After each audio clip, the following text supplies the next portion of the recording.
Tonight we walk together along an ancient path, one worn smooth by millions of footsteps over 25 centuries.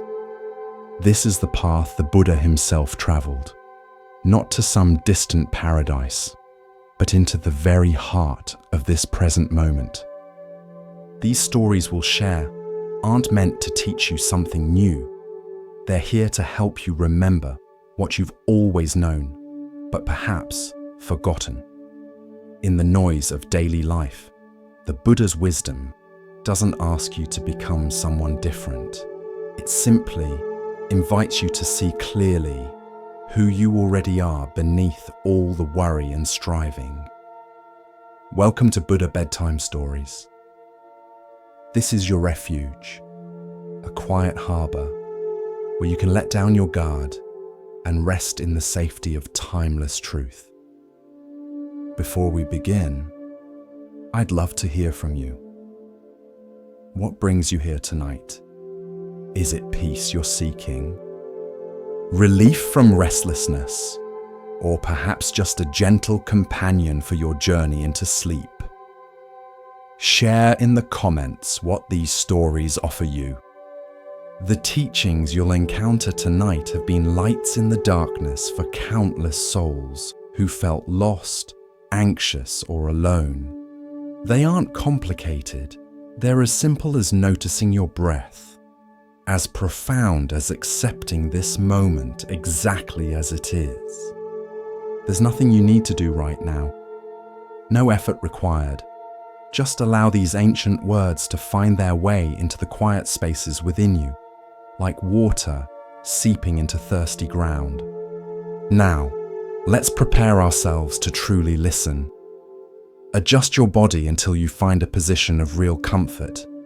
Perhaps your head needs another pillow, or your shoulders want to release toward the earth. Take your time. This is important. You deserve to be completely at ease. When you're settled, take a slow, deep breath. Feel the air fill your lungs, then gently release. One more time, breathing in peace, breathing out whatever you no longer need. Let us begin our journey together with the first story. In a monastery nestled between two mountains, there lived a young monk named Koji, who took his responsibilities with tremendous seriousness. Each morning before dawn, he was assigned the task of sweeping the courtyard, and he approached this simple chore as if the monastery's very survival depended on it. Koji would begin his work with fierce determination, moving in perfectly straight lines from one end of the courtyard to the other. His broom strokes were methodical, precise, leaving no stone unswept. He would work for hours, his jaw clenched with concentration, his movements sharp and controlled. But the courtyard sat beneath an ancient cherry tree, and the tree had its own ideas about cleanliness. Even as Koji swept, new leaves would drift down, landing exactly where he had just cleaned. The wind would scatter dust across his perfectly swept paths. Birds would drop small twigs and seeds onto the stones. Each new bit of debris felt like a personal insult to Koji. He would rush to sweep it up, only to see 3 more leaves fall behind him. His sweeping became more frantic, more desperate. He began waking earlier and earlier, trying to finish before the wind picked up, before the birds became active, before new leaves could fall. The other monks noticed Koji's growing exhaustion. They saw the tension in his shoulders, the frustration etched across his young face. But they said nothing. This was between Koji and his teacher, Master Tenzin. Master Tenzin had been watching his students struggle for several weeks. He saw how Koji was making himself miserable over a courtyard that would never stay perfectly clean. Could never stay perfectly clean, was not meant to stay perfectly clean. One morning, As Koji was finishing his third hour of sweeping, his movements now mechanical and joyless, Master Tenzin appeared beside him. "Why do you sweep in straight lines?" the master asked, his voice mild, curious. Koji stopped, surprised by the question. "Because that's the most efficient way to cover the ground, master. Straight lines ensure I don't miss any area." "I see," Tenzin nodded thoughtfully. "And how is that working for you?" Koji wanted to say it was working fine, but honesty prevented him. "I can never seem to finish, master. As soon as I clean one section, another becomes dirty. The courtyard is never completely perfect." Tenzin made a small sound that might have been agreement or might have been something else entirely. "Today, try something different. Sweep in circles instead." "Circles?" Koji couldn't hide his confusion. "But that's inefficient. Circles will overlap. I'll sweep the same areas multiple times. It doesn't make sense." "Try it anyway," Tenzin said gently. "Just for today. Sweep in circles and see what happens." Koji wanted to argue, wanted to explain all the logical reasons why circular sweeping was inferior to his systematic approach. But one did not argue with Master Tenzin. So he adjusted his grip on the broom and began to sweep in a large, slow circle.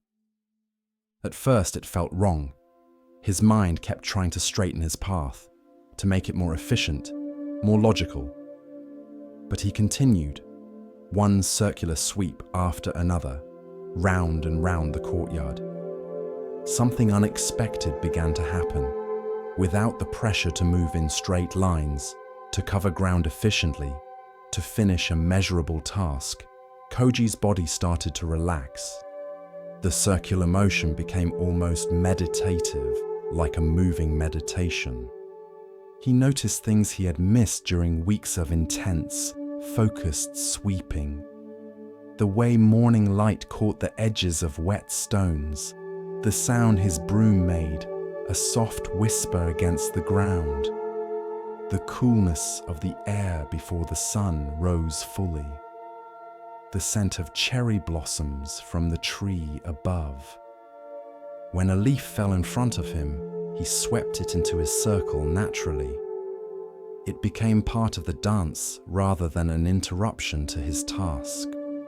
When the wind scattered dust behind him, he simply came round to it again on his next pass, unhurried, untroubled. After an hour of circular sweeping, Koji stopped and looked around. The courtyard wasn't perfectly clean. It couldn't be, but it was clean enough. It was cared for. And most surprisingly, Koji himself felt peaceful for the first time in weeks. Master Tenzin returned, as if he had known exactly when Koji would understand. "Well?" the master asked. "I don't understand," Koji admitted. "The courtyard isn't any cleaner than when I swept in straight lines. In fact, by logical measurement, it might be less clean, but somehow it feels right." "What changed?" Tenzin asked. Koji thought carefully. "I stopped trying to finish. Circles have no end point, so I couldn't race toward completion. I was just sweeping, being present with the broom, the stones, the leaves. The work itself became the point, not the finished product. And I realized the courtyard was never meant to be perfectly clean. It's outside, under a tree, in the world. Leaves will fall, wind will blow. This is natural, this is right. I was fighting against nature itself, trying to impose a perfection that doesn't exist." Tenzin smiled, the kind of smile that seemed to light up from somewhere deep inside. "For weeks, you've been at war with this courtyard, at war with leaves, at war with wind, at war with imperfection. How did that feel?" Exhausting, Master. I was miserable. And now? Koji looked down at his broom, at the courtyard with its scattered leaves and imperfect stones. Now I understand that I'm not here to create perfection. I'm here to care for something that will never be perfect. And that's okay. That's actually the point. From that day forward, Koji swept in circles. Other monks noticed the change in him. Where once he had been tight and tense, now he seemed relaxed. Where once his sweeping had been grim duty, now it seemed almost like a dance. Students would sometimes ask him, "Isn't circular sweeping inefficient?" And Koji would smile and reply, "It depends on what you're trying to accomplish.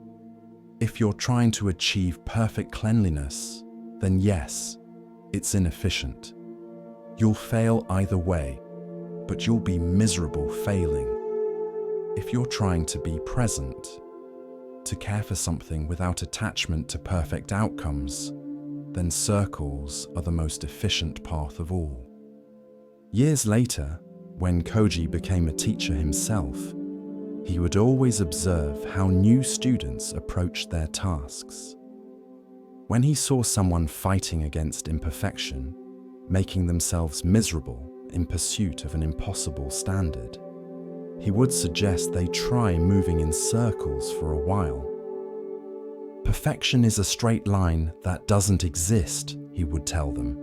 But presence, care, acceptance, these are circles that spiral deeper and deeper into understanding. Don't fight against the nature of things. Work with it. Dance with it. Sweep in circles until you understand that the imperfect is already perfect, exactly as it is. As you rest tonight, you might consider this teaching. Where in your life are you sweeping in rigid straight lines, exhausting yourself trying to achieve a perfection that doesn't exist? What would happen if you moved in circles instead? If you let go of the end point and simply engaged fully with the present moment, imperfection and all. The courtyard of your life will never be perfectly clean. Leaves will fall. Wind will blow. This is not failure. This is life. And when you stop fighting against it, when you sweep in circles with presence and care, you might discover that what you thought was imperfect was actually complete all along. In a temple nestled among bamboo groves, there burned a single candle that had been lit from a flame kept burning for 300 years. Each night, the temple keeper would light a new candle from the old one before it burned down completely, ensuring the ancient flame continued without interruption. The current temple keeper was a young monk named Daichi who had inherited this duty from his teacher. Each evening, he would perform the ritual mechanically, barely paying attention. Light the new candle, let the old one burn out, and return to his other tasks. It seemed like such a simple, repetitive chore. One evening, as Daichi prepared to light the new candle from the old, his teacher appeared beside him. "Watch the flame," his teacher said quietly. Daichi watched. The candle had burned nearly to its base. The flame flickered, small and delicate, drawing on the last of the wax. "This flame has only moments left," his teacher continued. "Soon it will go out. Does knowing this change how you see it?" Daichi looked more carefully. The flame seemed somehow more beautiful now, more precious. Each flicker felt significant, knowing there were only a few left. "All things are like this candle," his teacher said. "Every moment is burning down. Every conversation is closer to its end. Every day of your life is drawing on a finite supply. But we forget this.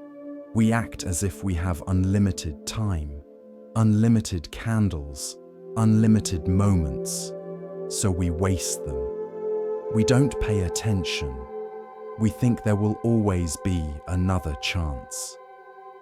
He gestured to the dying flame. But this candle knows differently. It burns fully, completely, holding nothing back, because it has nothing to hold back for. It gives all its light right now, not saving some for later, because there is no later. This is its teaching. The old candle burned down to nothing. The flame vanished. Daiichi lit the new candle, transferring the ancient fire. "That flame you just saw will never exist again," his teacher said.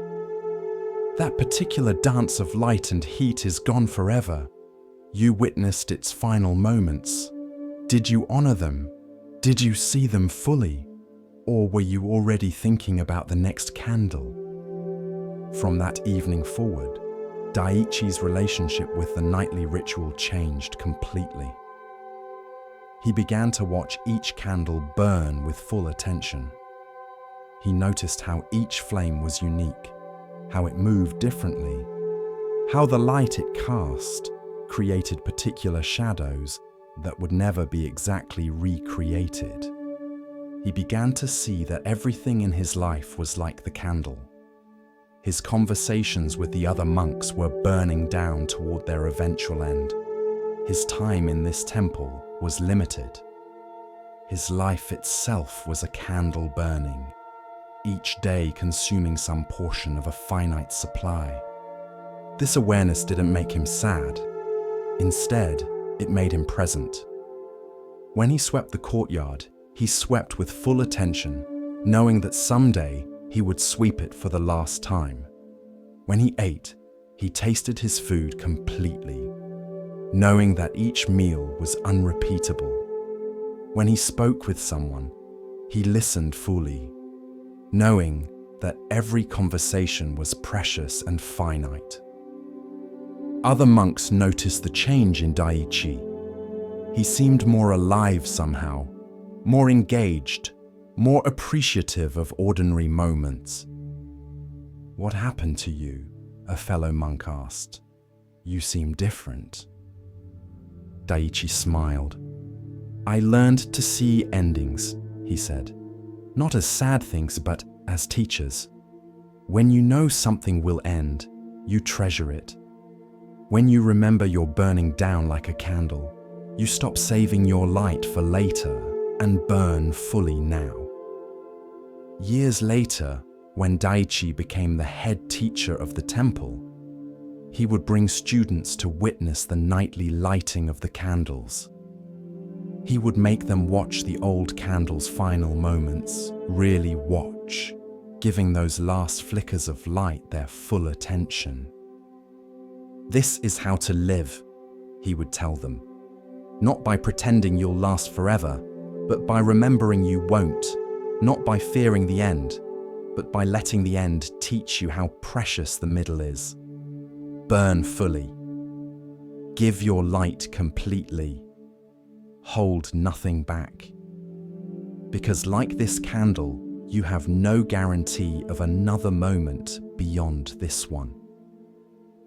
Tonight, as you settle into rest, you might remember that this day has ended.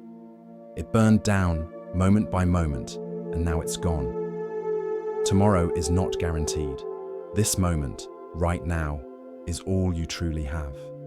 Does this awareness make you anxious? Or does it help you let go, knowing that clinging serves no purpose when everything is temporary? Does it make you sad? Or does it help you appreciate what's here while it's here? You are a candle burning, not slowly dying, but fully living, giving your light completely in each moment. And that light, however long it lasts, is enough. Rest now in the preciousness of this fleeting moment, this temporary life, this beautiful flame that burns brightly precisely because it doesn't last forever. As we continue our journey through the wisdom of Zen Buddhism, let us turn to a tale about recognition and the true nature of worth. This is the next story. In a village where everyone prided themselves on their sophistication and education, there lived a simple man named Saburo who worked as a night watchman. His job was to walk through the streets after dark, making sure all was well, that no fires had started, that no trouble was brewing. Saburo had little education. He couldn't read the classical texts that the village scholars discussed. He didn't understand philosophy or poetry. The educated people of the village looked down on him somewhat, considering him simple, perhaps even slow-witted. But Saburo had one practice that brought him deep joy. On his nightly rounds, whenever he found a puddle that reflected the moon, he would stop and gaze at it.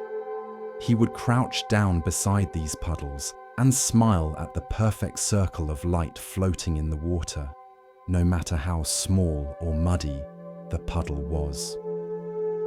One night, a scholar named Masato was walking home late from a dinner party where there had been much wine and intellectual discussion. He came upon Saburo crouching beside a small puddle, staring into it with a look of wonder. "Saburo!" Masato called out, his words slightly slurred. "What are you doing down there in the mud?"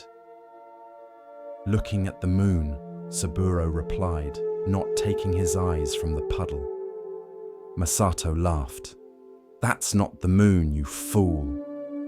That's just a reflection. The real moon is up there." He pointed to the sky, where the full moon hung bright and distant. "I know," Saburo said simply, "but I can't touch the real moon. It's too far away. This moon in the puddle, I can see it up close. I can watch it shimmer when the wind blows. I can see clouds pass across it. It's right here with me." "But it's not real," Masato insisted. "It's just an image, a copy. Why waste time looking at a reflection when you could look at the actual moon?" Saburo finally looked up at Masato. "I look at both. The moon in the sky is beautiful, but the moon in the puddle is beautiful too. And this one, I can be close to. This one shares the street with me. Why should I ignore it just because it's a reflection?" Masato shook his head and walked away, chuckling at the simple watchman's foolishness. But a traveling Zen monk had overheard this exchange. He approached Saburo and sat down beside the puddle. "May I look at the moon with you?" the monk asked. Saburo smiled and moved over to make room. Together, they gazed at the reflection in the puddle. After a while, the monk said, "That scholar thinks you're simple. He thinks you don't understand the difference between the real moon and its reflection." "I understand the difference," Saburo said quietly. "I just don't think it matters as much as he does." "Tell me what you mean," the monk said. Saburo thought for a moment, then spoke slowly, choosing his words carefully. "The scholar says the moon in the puddle isn't real. But I'm seeing it right now. It's making light in the water. It's changing as I watch it. How is that not real? Maybe it's not the same as the moon in the sky, but it's not nothing. It's something. And that something brings me joy." The monk nodded, saying nothing, encouraging Saburo to continue.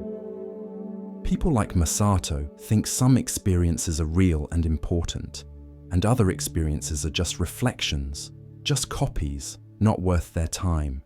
But I don't see it that way. When I see beauty in a puddle, I'm really seeing it. When I feel peace looking at the moon's reflection, I'm really feeling it. Just because it's a reflection doesn't make my experience less real." The monk smiled broadly. "You understand something that the scholar doesn't. He's so concerned with distinguishing between original and copy, between real and reflected, that he misses the truth. All experience is real experience, even if it's experience of a reflection. The joy you feel looking at this puddle moon is not reflected. It's actual joy." They sat together in silence for a while longer. Then the monk said, "There's a teaching in Zen about the moon and its reflection. It says that trying to grasp the absolute truth is like trying to grab the moon in the sky. But seeing truth in everyday life is like seeing the moon reflected in water. We can't touch the infinite directly, but we experience it through its reflections in ordinary moments. You've understood this naturally, without studying." Saburo looked puzzled. "I don't know about truth or the infinite. I just like looking at the moon in puddles." "That's exactly what I mean," the monk laughed. "The scholar knows many teachings but understands little. You know no teachings but understand much." Word of this conversation spread through the village. Some people thought it was just another example of Saburo's simplicity being mistaken for wisdom. But others began to think differently about reflections. A woman who had been dismissing her own life as less important than the lives of famous people she read about, realized that her experience of love, loss, joy, and sorrow was not a lesser version of human experience. It was human experience itself. The fact that no one wrote books about her life didn't make her life less real. A man who had been ashamed of his humble work, comparing it constantly to the prestigious careers of others, recognized that his satisfaction in work well done was not a reflected satisfaction. It was real satisfaction, no less valuable for coming from ordinary labor than satisfaction from celebrated achievement. A child who loved to draw but was told her art was just copying the real world, understood suddenly that her experience of creating was real creating, even if she was working from life rather than pure imagination. The monk stayed in the village for several weeks, and people noticed that he would often walk with Saburo on his night rounds. They would stop at puddles together, looking at reflections of the moon, stars, and lantern light. The educated people found this baffling. Why would a learned monk waste time with a simple watchman looking at puddles? But others began to join them. At first, just one or two, then more. They would walk the night streets, stopping at puddles, looking at reflected light, experiencing the strange beauty of seeing the distant brought near, the vast captured in the small. One night, Masato the scholar, humbled by wine, or perhaps by something else, joined the group. He crouched beside a puddle and looked at the moon's reflection. At first, all he could think was, "This isn't the real moon." But gradually, as he watched, something shifted. He stopped comparing the reflection to the original and simply experienced what was before him. Light in water, movement and shimmer, beauty is accessible and close. He found, to his surprise, that he was moved, not by the moon itself, which he had seen countless times, but by this moment of looking at light in a puddle, surrounded by others who were also looking, all of them sharing this simple, real experience. "I understand now," he said quietly to Saburo. "I've been so busy distinguishing between real and reflected that I forgot that all of it is real. The moon in the sky is real. The moon in the puddle is real, and my experience of looking at either one is real. Nothing is lesser just because it's a reflection. Saburo smiled. The puddle moon is closer. I like that about it. Years later, when travelers asked what was special about this village, people would tell them about the night walks, the puddle gazing, the practice of seeing reflections not as inferior copies, but as real encounters with beauty brought near. And they would tell them about Saburo, the watchman who taught a village full of educated people, that reflection is not the opposite of reality. Reflection is reality in another form. Experience is experience, whether of original or copy, source or reflection. The joy is real. The beauty is real. The moment is real. Tonight, as you rest, you might consider what experiences you've been dismissing as just reflections. What joys have you minimized because they weren't the real thing?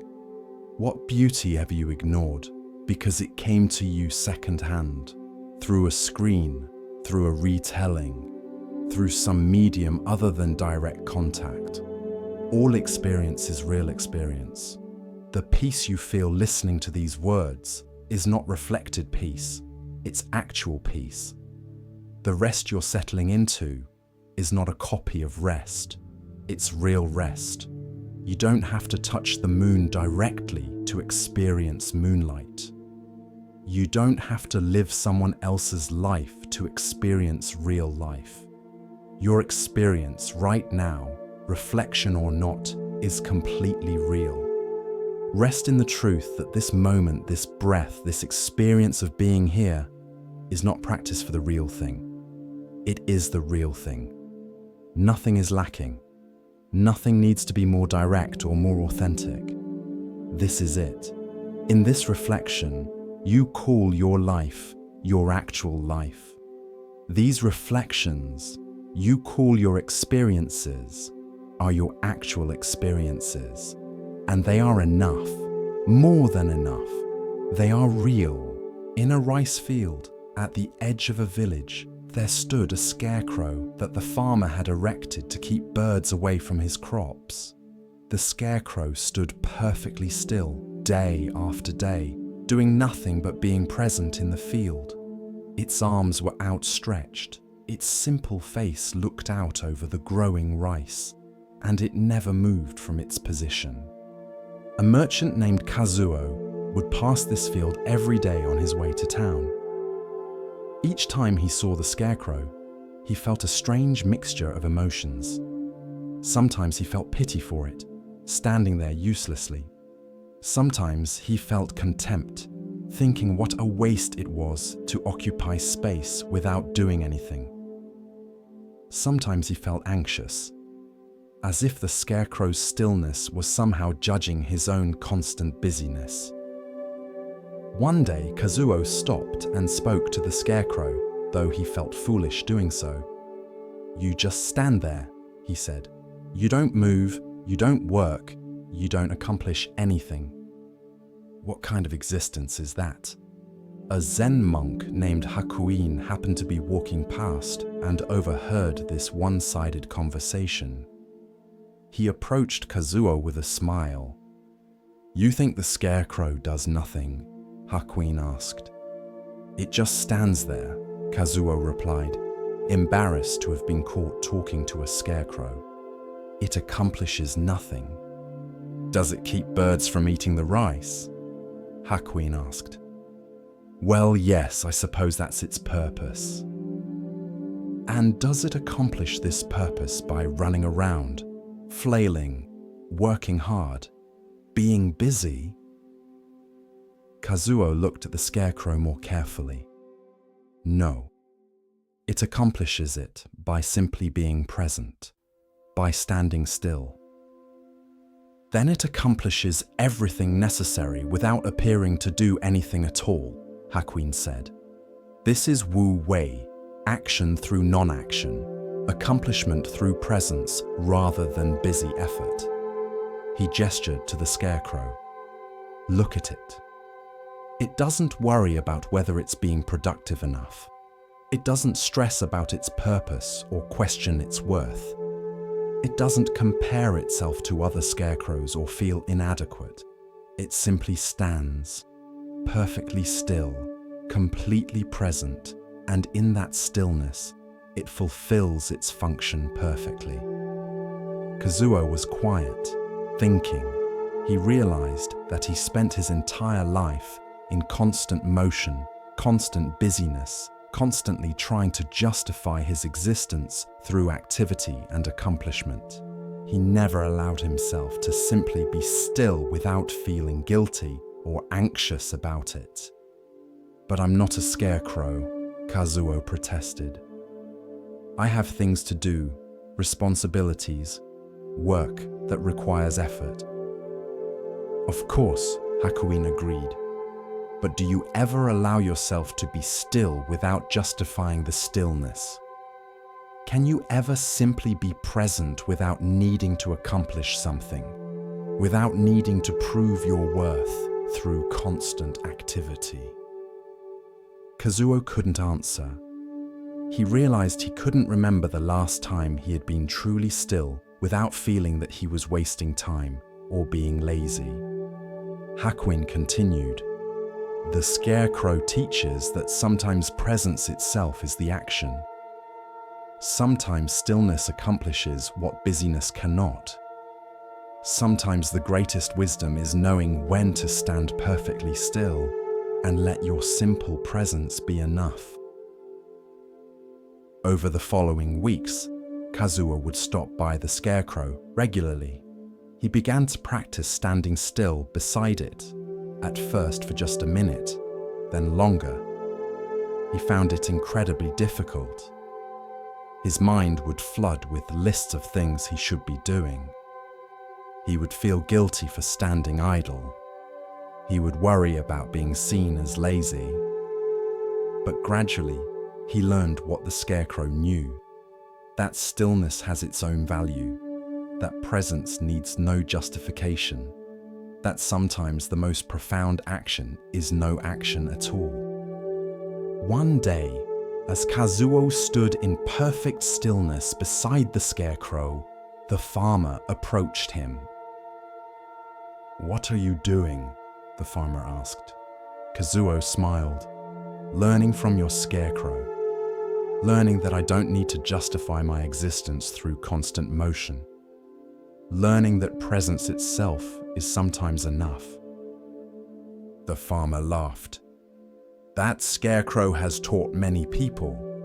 It stands there doing nothing, and yet it teaches more than many teachers who never stop talking. Tonight, as you rest, you can be like the scarecrow. You don't need to justify this stillness. You don't need to be accomplishing something every moment. You don't need to prove your worth through constant activity. Simply being here, present and still, is enough, more than enough. Your presence itself has value. Your stillness serves a purpose, even when it appears to do nothing. Rest without guilt. Be still without anxiety. Stand like the scarecrow in the field of your own life, and let your simple presence be the action that's needed." As we move deeper into the quiet teachings of Zen, we come to a story about seeing clearly and understanding true value. Listen carefully to the next story. In a mountain monastery, there was a pond that perfectly reflected the sky above it. At night, when the moon was full, there would appear to be two moons, one in the sky and one in the water. A young monk named Daiki was troubled by this. "Which is the real moon?" he would ask. "The one in the sky or the one in the water?" The other monks would laugh. "Obviously the one in the sky is real. The one in the water is just a reflection." But Daiki wasn't satisfied with this answer. He would sit by the pond for hours, watching both moons. The moon in the water was just as bright, just as beautiful, just as present to his vision as the moon in the sky. In what sense was it less real? He asked his teacher, Master Hakuin, "If I can see the moon in the water, if it affects me just as much as the moon in the sky, how is it not real?" Hakuin smiled. "Touch the moon in the sky." "I can't. It's too far away." "Touch the moon in the water!" Daiki reached toward the pond, but as his hand approached the water, the moon's reflection rippled and fragmented. "I can't touch that one either." "Then in what way is one more real than the other?" Hakuin asked. "Both exist in your experience. Both affect you. Both are impossible to grasp. What makes you think reality and reflection are different things?" This question opened something in Daiki's understanding. He had been taught to distinguish between real and reflected, original and copy, substance and shadow. But his experience didn't support these neat distinctions. When he looked at the moon in the water, he really saw it. The experience of seeing it was real, even if what he was seeing was a reflection. When he felt moved by its beauty, the emotion was real, regardless of whether he was looking at the original or the reflection. His life, his experience, his feelings, all of these were happening in response to both moons equally. He began to wonder about other reflections in his life. When he thought about his deceased mother, was he experiencing his actual mother, or just a memory, a reflection of who she had been? Yet his love for her was real. His grief was real. The way she had shaped him was real.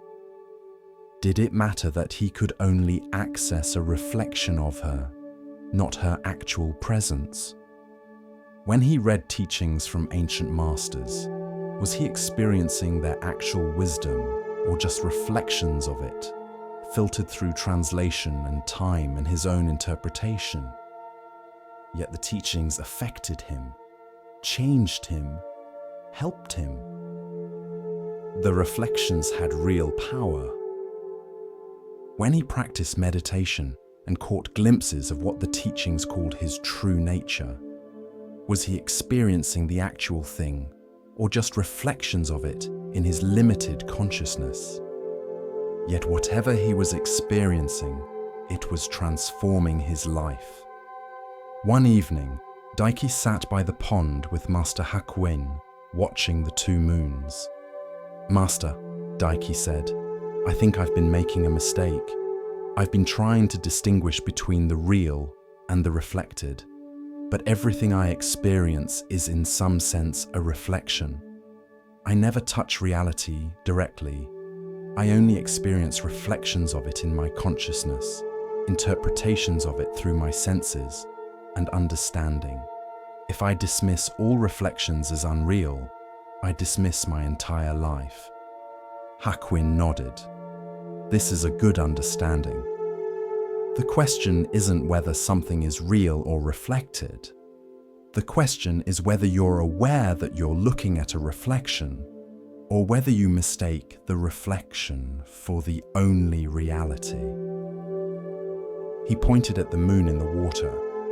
"The danger isn't in seeing this moon. The danger is in thinking this is the only moon, in believing that your reflection of reality is reality itself. But if you know you're seeing a reflection, if you remain aware that there's something beyond what you can directly experience, then the reflection serves its purpose. It points you toward what it reflects." Over the following months, Daiki deepened this understanding. He learned to appreciate reflections without mistaking them for the whole truth. He could love his memory of his mother while knowing it was a reflection of her, not her actual presence. He could value teachings while knowing they were fingers pointing at truth, not truth itself. He could work with his experiences in meditation while knowing they were reflections of his true nature, not the full reality of it. He found this understanding incredibly freeing. He no longer needed to grasp the ungraspable or fully understand the incomprehensible. He could work with reflections, learn from them, be transformed by them, without needing them to be more than what they were. One day, a new student came to the monastery and asked Daiki the same question he had once asked. Which moon is real, the one in the sky or the one in the water? Daiki smiled, remembering his own confusion. Both are real, he replied. One is the original, one is the reflection. But your experience of both is real. The light from the sky moon and the light from the water moon both enter your eyes. Both create responses in your consciousness. Both affect you. The only difference is that you can't directly touch either one, and one will remain even if you disturb the water. He looked at the two moons thoughtfully. Most of what we call our life is reflection. Reflection of the past in memory. Reflection of reality in consciousness. Reflection of truth in words and concepts. We live in a world of reflections. This isn't a problem unless we forget that they're reflections. Then we start fighting about whose reflection is most accurate, claiming our interpretation is the only real one, trying to grasp what can't be grasped. The new student asked, "So, how should we relate to reflections?" "Appreciate them," Daiki replied. "Learn from them. Be transformed by them, but hold them lightly. Know that they point to something beyond themselves. The moon in the water shows you where to look for the moon in the sky. Your experiences point you toward the truth beyond experience. Your understanding reflects reality, but isn't identical to reality. This awareness keeps you humble and keeps you seeking." Years later, when Daiki became a teacher, he would often bring students to the pond on full moon nights. He would have them look at both moons and ask, "Which is real?" Some students would confidently say the sky moon was real and the water moon was just a reflection. Daiki would ask them, "Then why can you see them both equally well? Why does the water moon move you just as much as the sky moon?" Other students, trying to be clever, would say both were real. Daiki would ask them, "Then why does one remain when you throw a stone in the water and the other doesn't?" A few students would grow quiet, realizing the question itself was based on assumptions that didn't hold up under examination. These were the students Daiki knew were ready for deeper teaching. The question which is real assumes reality and reflection are opposites, he would tell these students. But actually, reflection is a form of reality. It's a real reflection, a real experience, a real perception. The problem isn't with reflection itself. The problem is when we mistake partial reflection for complete reality. When we think our limited experience encompasses the whole truth. When we cling to our interpretations as if they were the things themselves. He would point at the two moons. Your life is like looking at these moons. You're always experiencing reflections, never the thing itself. You reflect reality through your senses, your consciousness, your understanding. This reflection is a real experience. It shapes you, teaches you, transforms you. But it's not the whole story. Stay aware of this. Appreciate your reflections. Learn from them. But don't mistake them for the unreflected reality. One student asked, "Will we ever experience unreflected reality? Will we ever see beyond reflection?" Daiki was quiet for a long moment, then said, "Perhaps in death, perhaps in enlightenment, perhaps never. I don't know, but I know this. The effort to see beyond reflection is itself valuable. The awareness that we're experiencing reflection keeps us humble, keeps us seeking, keeps us from absolutizing our limited perspectives. And sometimes, in rare moments of clarity, the reflection becomes so perfect, so transparent, that the distinction between reflected and unreflected almost disappears. Those moments of clarity are themselves gifts of the reflective nature of consciousness. Tonight, as you rest, you might consider that your entire experience right now is a reflection. These words are reflections of ideas. Your understanding of them is a reflection of the words. Your sense of yourself is a reflection of something deeper. Your thoughts are reflections of the underlying mental activity you don't directly experience. Everything you know comes to you as a reflection. This doesn't make your experience less real. It makes it what it is, a real experience of reflected reality. You're seeing the moon in the water, and that seeing is genuine, even if what you're seeing is a reflection.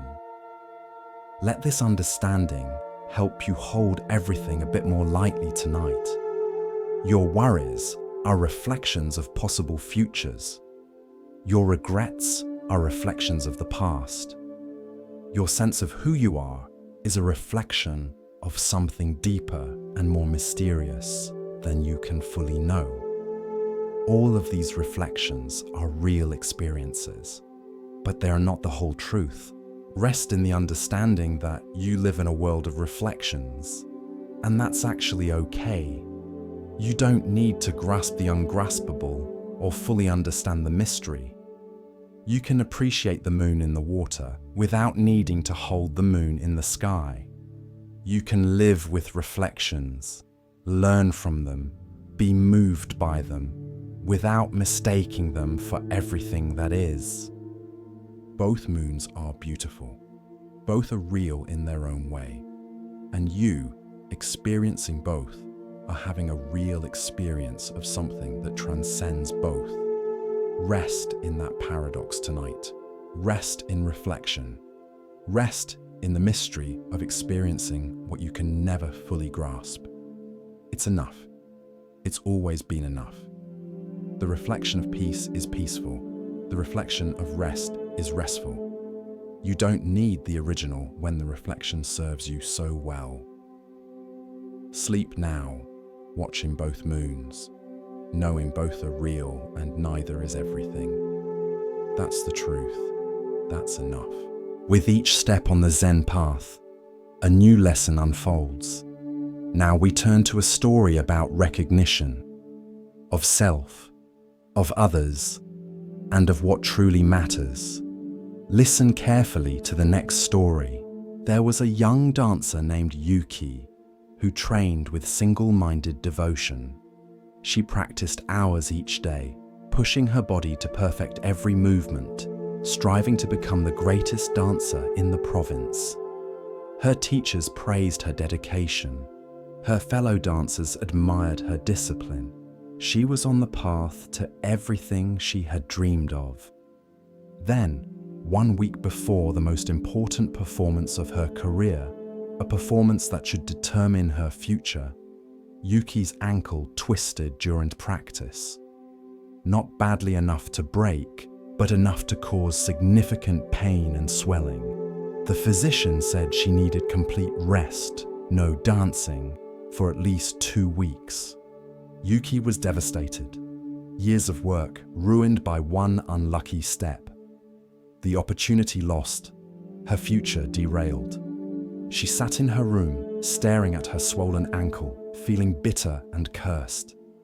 An old woman who lived next door, a retired dancer named Chio came to visit. She saw Yuki's tears, her anger, her sense of injustice. "Why did this happen?" Yuki cried. "I worked so hard. I did everything right, and now this injury destroys everything right before the most important moment."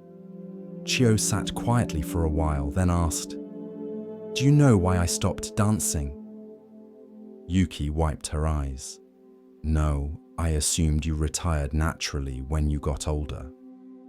"I didn't retire," Chio said.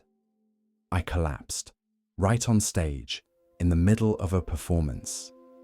My body simply gave out from years of pushing too hard, ignoring its signals, forcing it beyond its limits.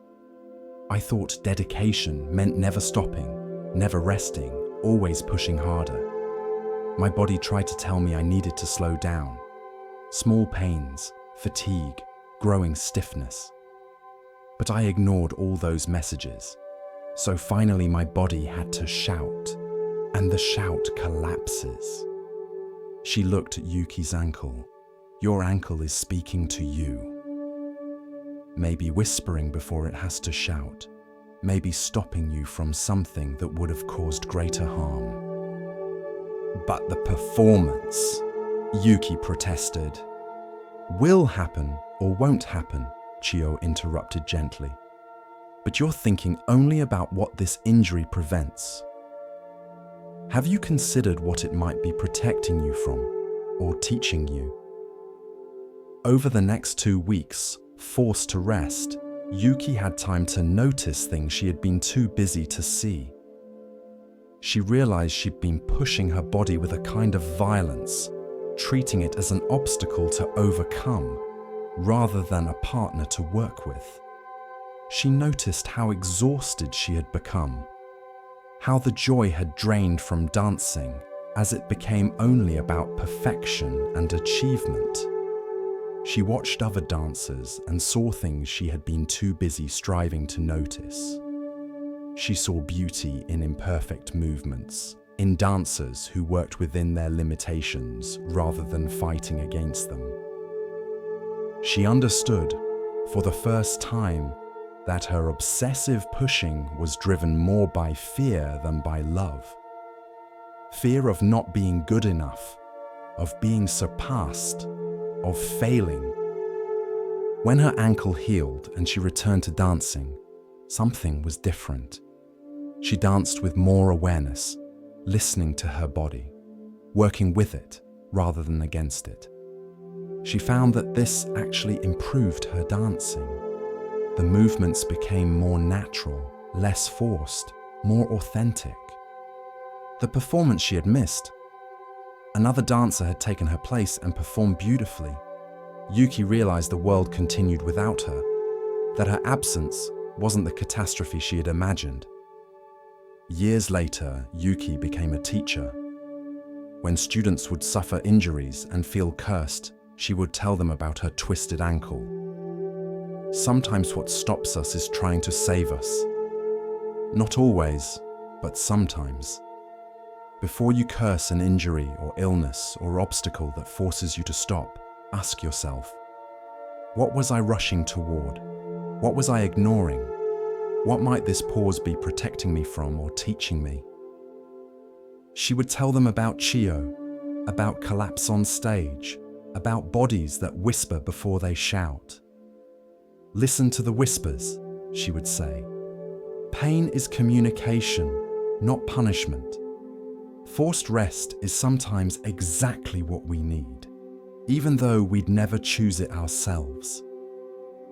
Tonight, as you rest, you might consider what has stopped you, what has forced you to slow down or pause.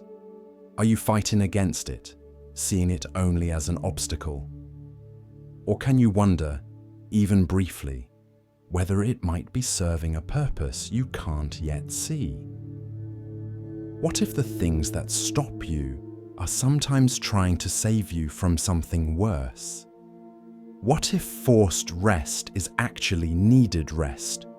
What if your body or your circumstances are wiser than your plans?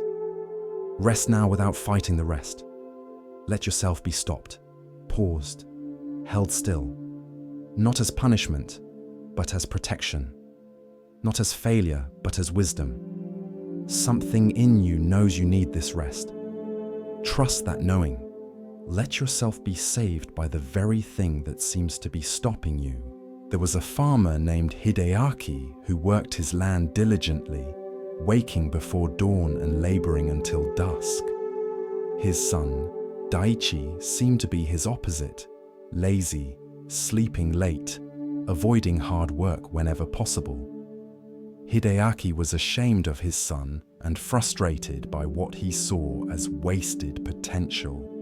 That boy will never amount to anything, Hideaki would complain to his neighbors. I work myself to exhaustion while he lounges under trees and daydreams. He has no ambition, no drive, no sense of responsibility. The neighbors agreed with Hideaki's assessment. They saw Daichi as a disappointment, a young man who would never succeed because he lacked his father's work ethic. Some pitied Hideaki for having such a lazy son. Others judged Daichi harshly, predicting he would become a burden on his family and community.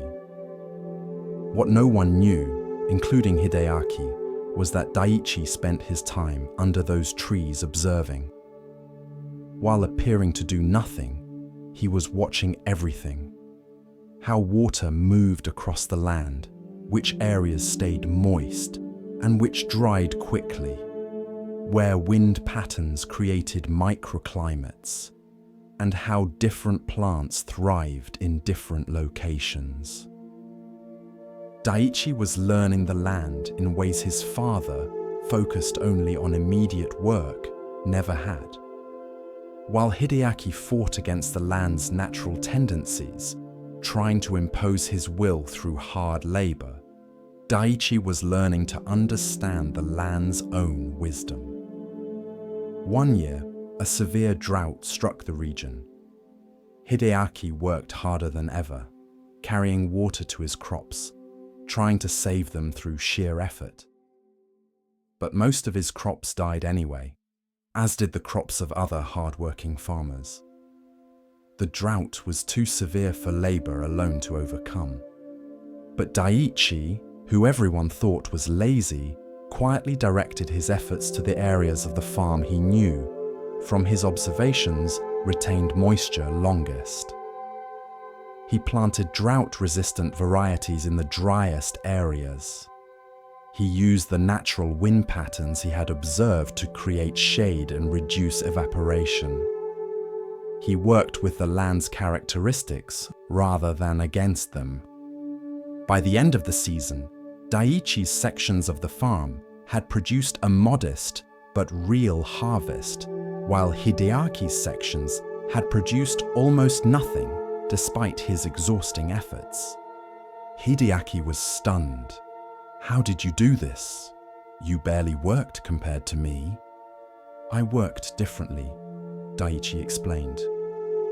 While you were laboring, I was learning. While you were fighting against the land, I was understanding it. My apparent laziness was actually observation. I was working, just not in ways that looked like work to you. He showed his father the subtle features of the land he had noticed, the slight depression that collected morning dew, the rock formation that created afternoon shade, the soil composition that retained moisture better than surrounding areas. I learned all this by watching, Daichi said, by sitting still and paying attention rather than constantly moving and doing. Hideaki felt something shift in his understanding. He had been so focused on visible labor, on constant activity, on the appearance of hard work that he had never stopped to actually understand what he was working with. His son, whom he had judged as lazy, had been doing a different kind of work, the work of observation, understanding, and learning. I'm sorry, Hideaki said. "I judged you without understanding what you were doing. I thought activity was the same as productivity, that visible effort was the same as effective effort. You were working all along, just in ways I didn't recognize as work." Word spread through the village about Daiichi's success during the drought. People who had judged him as lazy began to see him differently. Some felt ashamed of their premature conclusions. Others were curious about his methods. Daiichi began teaching other farmers what he had learned. He showed them how to read the land, how to observe rather than just labor, how to work with natural patterns rather than against them. The farmers who had once thought him lazy began to value his seemingly idle observation time. "I used to think you were wasting your life under those trees," one neighbor admitted. "Now I understand you were studying. You were learning in ways that look like laziness to people who don't understand what learning can be." A Zen monk who heard this story visited Daiichi. "You've learned an important lesson that many people never learn," the monk said. "You've learned that judging too quickly, based on appearances and conventional standards, often misses the truth. Your father judged you by how much visible labor you performed, but the quality of your outcomes proved that visible labor isn't the only measure of value." Daiichi nodded. "I learned something else too. I learned that what looks like laziness might be rest, or observation, or a different kind of work, and that what looks like hard work might be an inefficient struggle. Appearances are misleading, outcomes reveal truth." The monk smiled.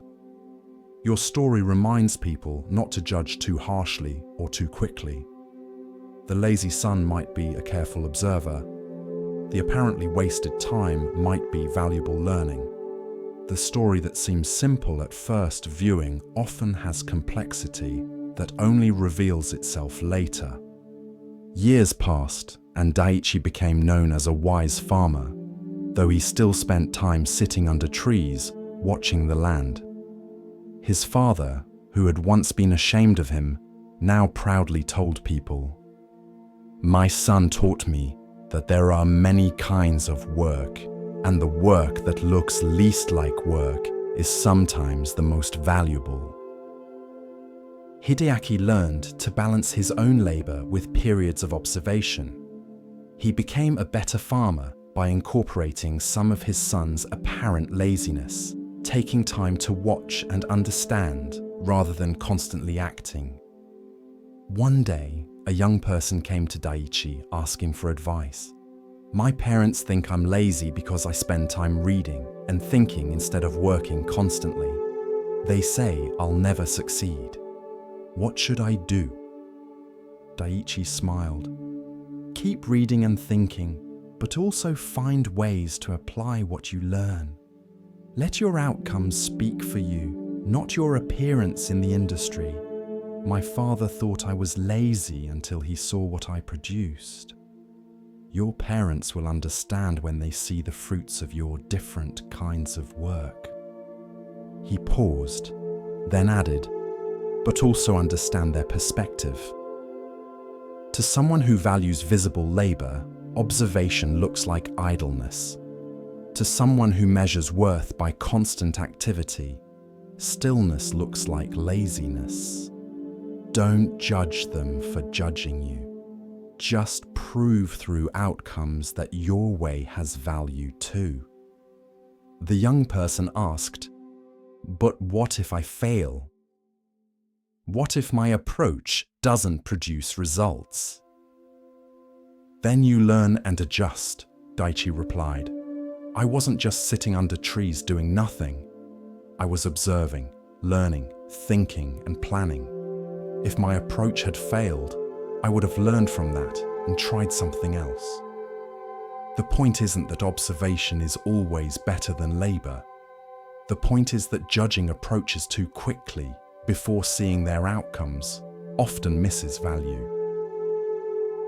Tonight, as you rest, you might consider who you've been judging as lazy or unproductive. What if their stillness is observation? What if their rest is preparation? What if their apparent inactivity is actually a different kind of work that you don't recognize? And what about yourself? How harshly have you judged your own times of rest or stillness? Have you internalized the belief that only visible activity counts as work? Have you dismissed the value of observation, learning, thinking, and resting because these don't look like traditional labor? Not all work looks like work. Not all productivity is visible. Not all success comes from constant striving. Sometimes the lazy son who watches patiently sees what the hard-working father who never stops moving misses. Sometimes stillness achieves what activity cannot. Sometimes the full story only reveals itself long after the first judgment is made. Rest now without judging your rest. Let yourself be Daiichi under the tree, observing, learning, preparing in ways that might not look productive to outside observers, but that create real value. The lazy son wasn't lazy. He was doing a different kind of work. And so are you, even in this moment of apparent inactivity. Rest is work. Observation is productivity. Stillness is motion that hasn't revealed itself yet. Trust that the full story of your life will prove this, even if current appearances suggest otherwise. Sleep now, not lazy, but learning. Not inactive, but preparing. Not wasting time, but using it in ways that will only reveal their value when the drought comes, and your careful observation produces a harvest where frantic labor produced nothing. As our exploration of Zen Buddhism deepens, let us listen to a story that reveals how true worth is often overlooked. Here starts the next story. In a Zen monastery, there lived a cat named Tama. She wasn't officially part of the monastery, but she'd appeared one day as a kitten and simply stayed. The monks fed her, and she repaid them by keeping the grain stores free of mice. What made Tama remarkable wasn't her mousing ability, though she was excellent at that. What made her remarkable was her complete lack of striving. While the monks sat in meditation, working hard to concentrate, fighting against wandering thoughts, trying to achieve insight, Tama would simply curl up in a patch of sunlight and sleep. A young monk named Takashi found this irritating. He would sit on his cushion, his back straight, his mind churning with effort, trying so hard to be present, to be mindful, to reach enlightenment. Meanwhile, Tama would lie there purring, completely relaxed, not trying to accomplish anything. "Master," Takashi said one day to the abbot, "why does the cat get to sleep during meditation, while we must practice so hard?" The abbot, whose name was Hakuin, smiled. "The cat is already practicing." "How?" "She's just sleeping." "Watch her more carefully," Hakuin suggested. Takashi observed Tama over the following days. He noticed that when she was sleeping, she was completely sleeping, not thinking about the past or worrying about the future, not trying to sleep better or wondering if she was sleeping correctly, just fully, utterly, perfectly asleep in each moment. When Tama woke, she would stretch completely, every muscle engaged and then released. When she groomed herself, she was entirely absorbed in grooming. When she sat in the sun, she was purely present to sunlight and warmth. When she chased a mouse, she was nothing but chase, no thought about success or failure. until the moment was over. She never tries to be anywhere other than where she is, Hakuin explained. When she sleeps, she doesn't wish she were hunting. When she hunts, she doesn't think about sleeping. She is fully present to each activity without this constant mental struggle you humans engage in. But we're trying to achieve enlightenment, Takashi protested. We have to work hard, practice diligently. Work, yes, hard. Perhaps not in the way you think. Hakuin gestured to the sleeping cat. Tama catches more mice than any cat I've known, but she never seems to be trying hard. When the moment comes, she acts completely. Then she rests completely. She doesn't carry the hunting into the resting, or the resting into the hunting. Each moment is full and complete. He looked at Takashi directly. You sit on your cushion trying so hard to meditate that you forget to actually meditate. You're so busy trying to be present that you're not present. You're striving for effortlessness, which is a contradiction. Takashi didn't fully understand, but he kept watching Tama. He noticed that she never seemed anxious. She didn't worry about whether she was a good enough cat. She didn't compare herself to other cats. She didn't have goals about becoming a more enlightened cat. She simply was what she was, doing what she did, moment by moment, without the overlay of mental struggle. One day during meditation, Takashi's mind was particularly agitated. Thoughts flew through like startled birds. He tried harder to concentrate, which only made his mind more turbulent. He tried to force his thoughts to stop, which made them multiply. He was exhausted from the effort of trying to meditate. Then he noticed Tama sleeping nearby. Her breathing was deep and easy. Her body was completely relaxed. She wasn't trying to sleep in any particular way or worried about the quality of her sleep. She was just sleeping. Something shifted in Takashi. What if he stopped trying so hard? What if he just sat the way Tama just slept, not trying to be enlightened, not working towards some goal, just being present to sitting itself? He relaxed his shoulders. He stopped fighting with his thoughts. He let his breath move naturally instead of trying to control it. He simply sat without agenda, without striving, just present to the experience of sitting. The meditation didn't suddenly become perfect. His mind didn't empty completely, but something was different. There was ease instead of struggle, presence instead of performance, just sitting like Tama was just sleeping. After the meditation session, Hakuin came over to him. You learned something from the cat today. How did you know? I could see it. You stopped trying to meditate and simply meditated. This is the cat's teaching. But Master, Takashi asked, genuinely confused. If we don't try, how do we improve? How do we make progress? Hakuin looked at Tama, who was now washing her face with complete attention. Does the cat try to improve at being a cat? Does she have a goal of becoming a more advanced cat someday? Number, she simply cats, fully and completely. And in that complete engagement without self-conscious striving, she is perfect at being cat. He turned back to Takashi. When you sit with full presence but without striving, you are perfect at sitting. Not perfect in some idealized sense, but perfect in that you are completely doing what you're doing. That's all practice requires. Complete presence. The improvements take care of themselves when you stop trying to force them.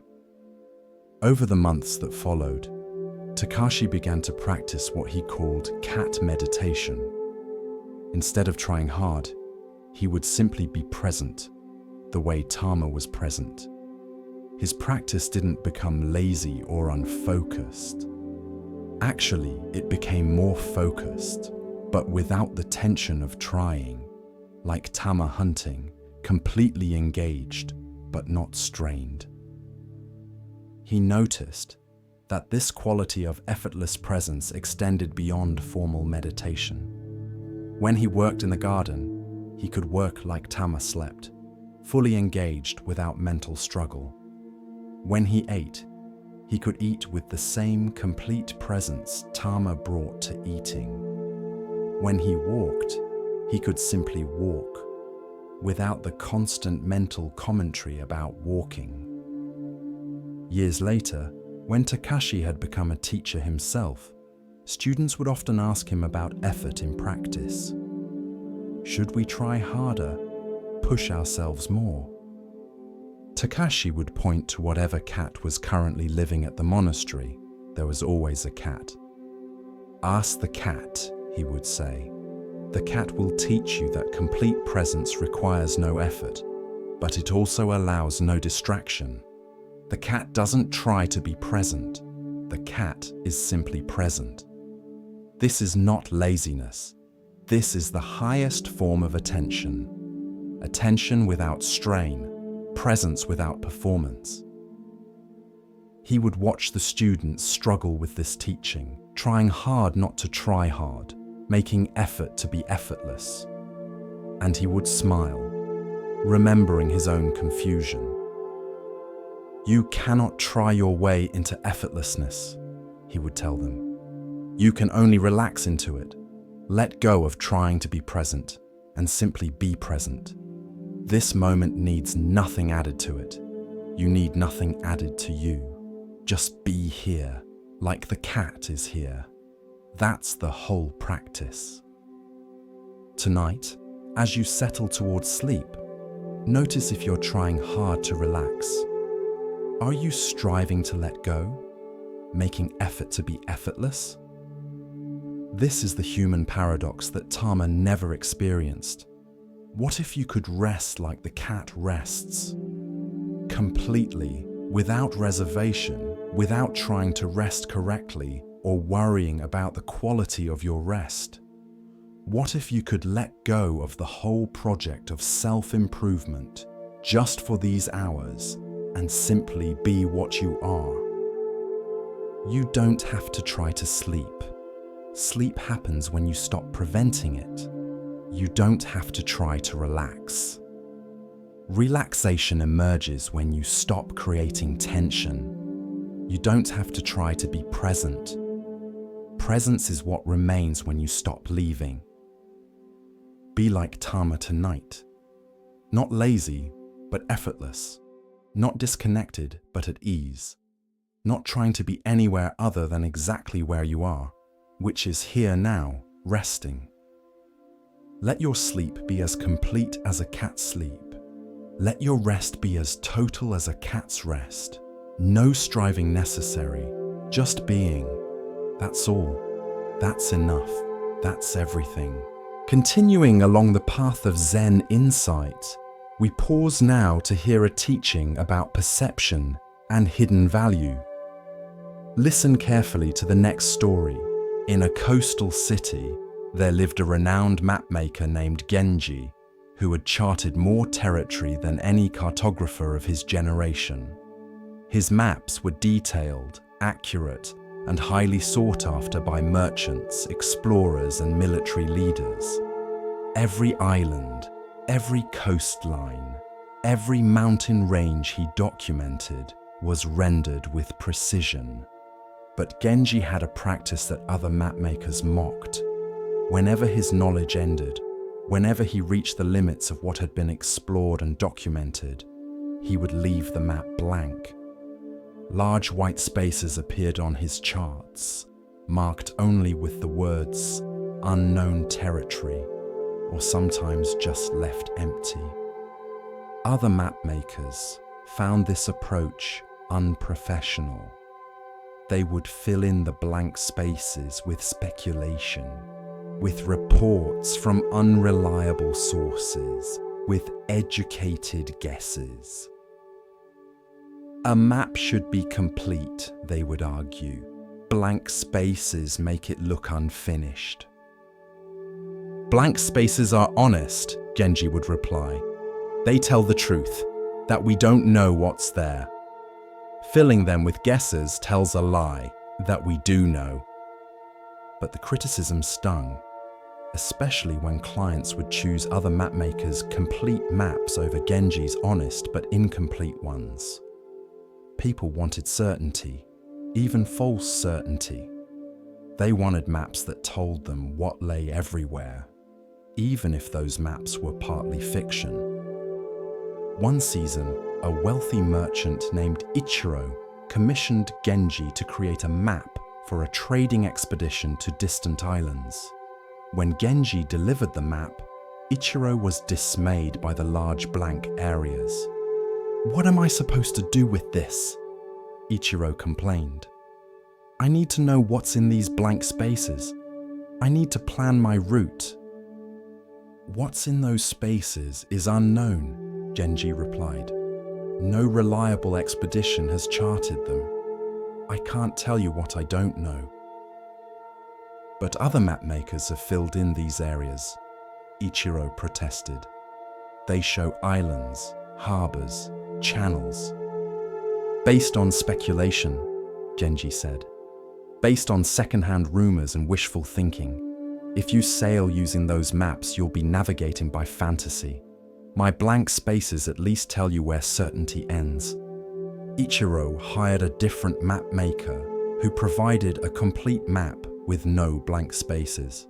The expedition set sail using this fully detailed chart, confident in their route. 3 months later, the expedition returned, having lost 2 ships. They had found islands where the map showed open ocean, encountered reefs where the map showed safe passage, and wasted weeks exploring channels that didn't exist. The complete map had been worse than useless. It had been dangerous. Ichiro returned to Genji, chastened. "Your blank spaces would have saved lives. If I had known we were entering unknown territory, I would have proceeded cautiously. Instead, I trusted a map that pretended to know, and that false certainty led to disaster." Blank spaces scare people, Genji acknowledged. They remind us how much we don't know, how limited our understanding is. But pretending we know more than we do is worse than admitting our ignorance. The blank space says, "Be careful here. Proceed thoughtfully. Don't assume." The falsely filled space says, "It's safe to trust this," which is a dangerous lie. Word spread about Ichiro's disaster and Genji's honest maps. More clients began to value the blank spaces, recognizing them as marks of integrity rather than incompleteness. They learned to read Genji's maps differently. The detailed areas showed where knowledge was reliable. The blank areas showed where caution was needed. A young apprentice named Lin came to study with Genji. She had been trained by other map makers who filled in all spaces, and she struggled with Genji's insistence on leaving blanks. "But we can make educated guesses," Lin argued. "We know the general geography of the region. We can estimate where islands are likely to be." "And we'd be wrong half the time," Genji replied. "An educated guess isn't knowledge. It's speculation with a fancy name. If you mark speculation as if it's fact, you're lying to whoever uses your map." He spread out several maps on his table, his own with its blank spaces, and competitors' maps of the same regions with every space filled. These complete maps look more professional, more finished. But which is more honest? Which better serves someone trusting their life to the information? Lynn began to understand, but still she resisted. People don't want to be told we don't know. They want answers, even imperfect ones. Then they want comforting lies rather than uncomfortable truths, Genji said. And it's not our job to provide comforting lies. Our job is to chart what's known and clearly mark what's not. The blank space is information. It tells you something important. Here be dragons, or at least here be unknowns. Proceed carefully. Over time, Lynn learned to value the blank spaces. She discovered that leaving areas blank required as much skill as filling them in. You had to know exactly where certainty ended, had to resist the temptation to extend your knowledge beyond its actual limits, and had to be comfortable with admitting you didn't have all the answers. One day, an explorer returned from a region Genji had left blank on his maps. The explorer had detailed charts of what was actually there. Your blank space wasn't really blank, the explorer said, showing Genji islands and coastlines that had been unknown before. Now it's not blank, Genji agreed, carefully adding the new information to his map. But it was blank until you explored it. That's how honest maps work. They grow as knowledge grows, but they never pretend to knowledge we don't have. He looked at the transformed map. See how the blank space has been replaced with detail. That's how it should happen. First honest acknowledgement of ignorance, then actual exploration, then knowledge replacing the unknown. But some map makers skip the first step and go straight to filling in spaces with imagination, which prevents anyone from recognizing what actually needs to be explored. Years later, Genji's blank spaces became the very thing that made his maps valuable. Explorers would deliberately seek out the blank spaces on Genji's maps, knowing these marked genuinely unexplored territory rather than cartographic guesswork. Military leaders trusted Genji's maps precisely because they showed where trust should end. A historian interviewing Genji late in his life asked, "Don't the blank spaces bother you? Don't you wish you could fill in all the unknown areas before you die?" "No," Genji replied without hesitation. "The blank spaces are the most honest things on my maps. They say, 'I don't know,' which is often the truest thing a person can say. I could fill them with speculation and fantasy, making maps that look complete. But I'd rather make true maps."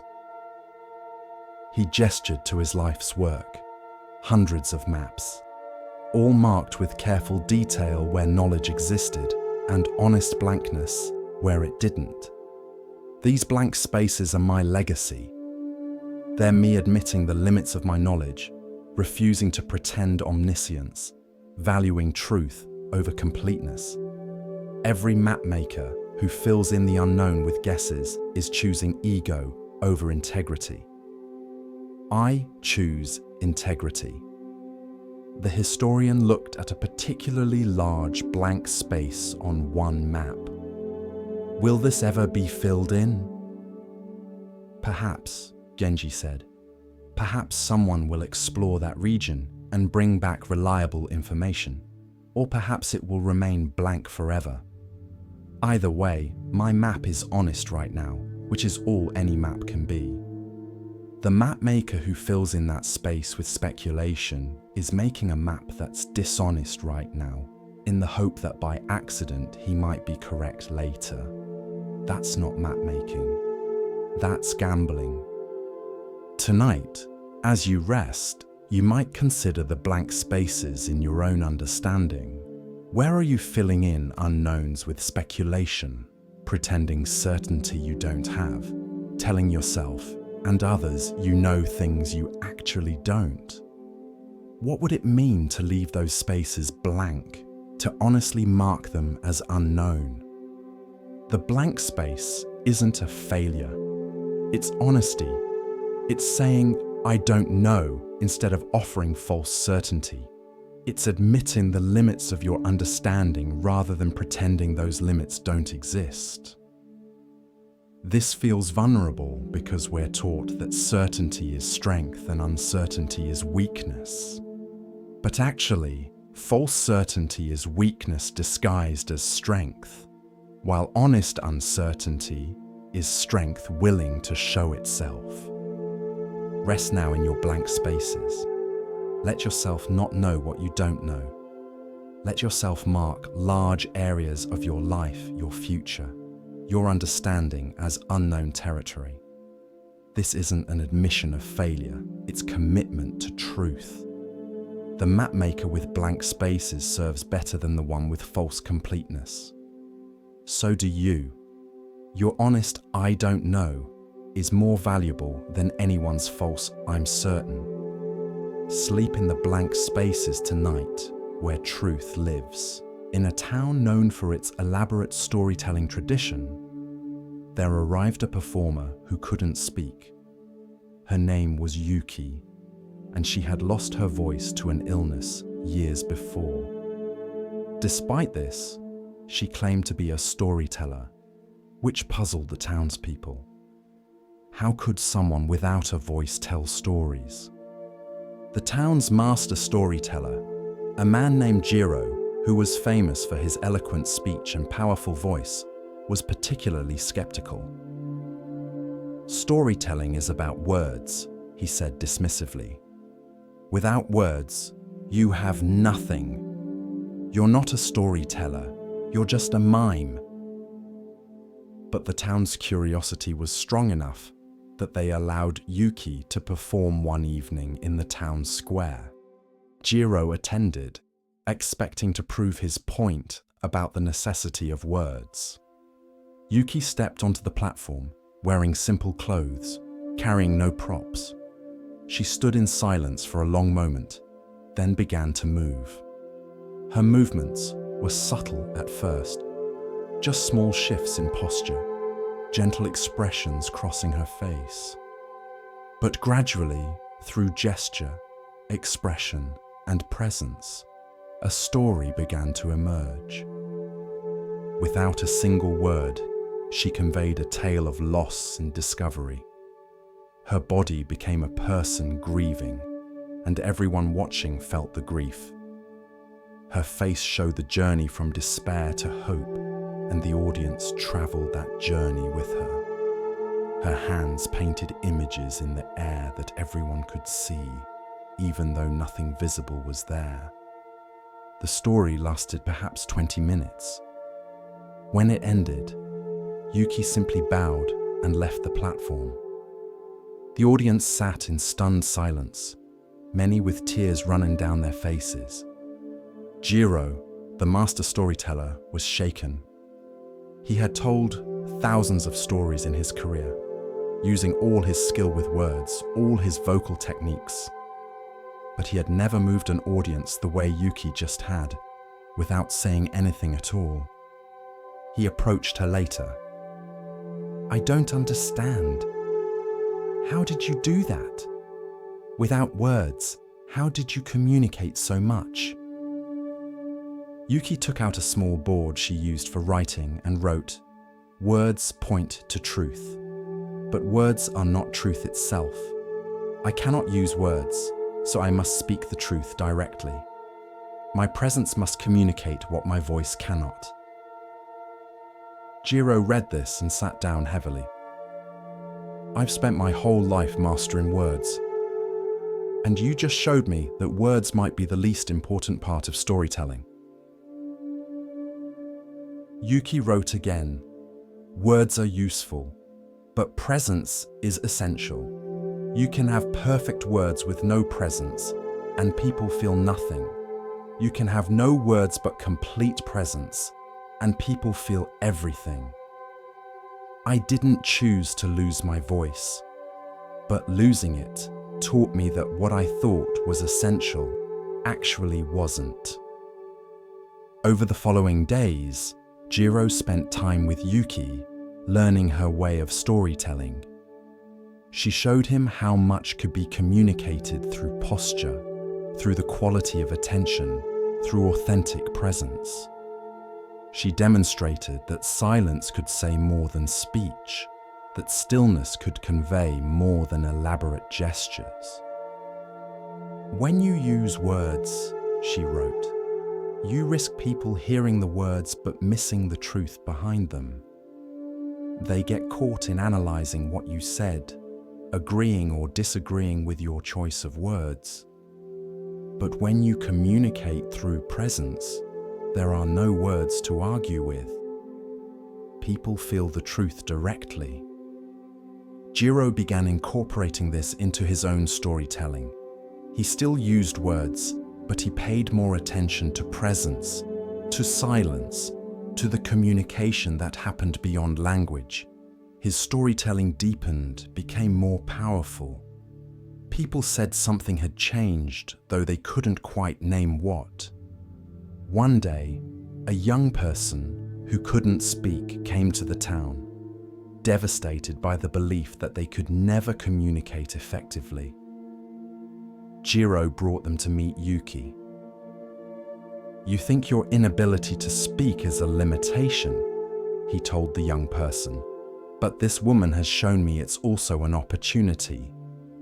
An opportunity to develop forms of communication that go deeper than words, to learn to be so present that your mere being conveys what others need elaborate sentences to express. Yuki performed for the young person and afterward wrote, I grieved my lost voice for years. I thought I had lost the essential tool for human connection, but I was wrong. Presence is the essential tool. Voice is just one way among many to express presence. You haven't lost the ability to communicate.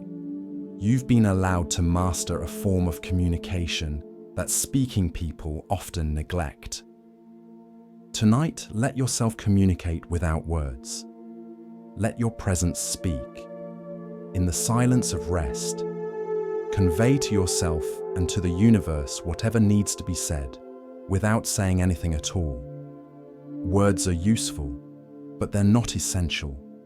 Presence is essential, and your presence right now, silent and still, communicates everything that needs to be communicated.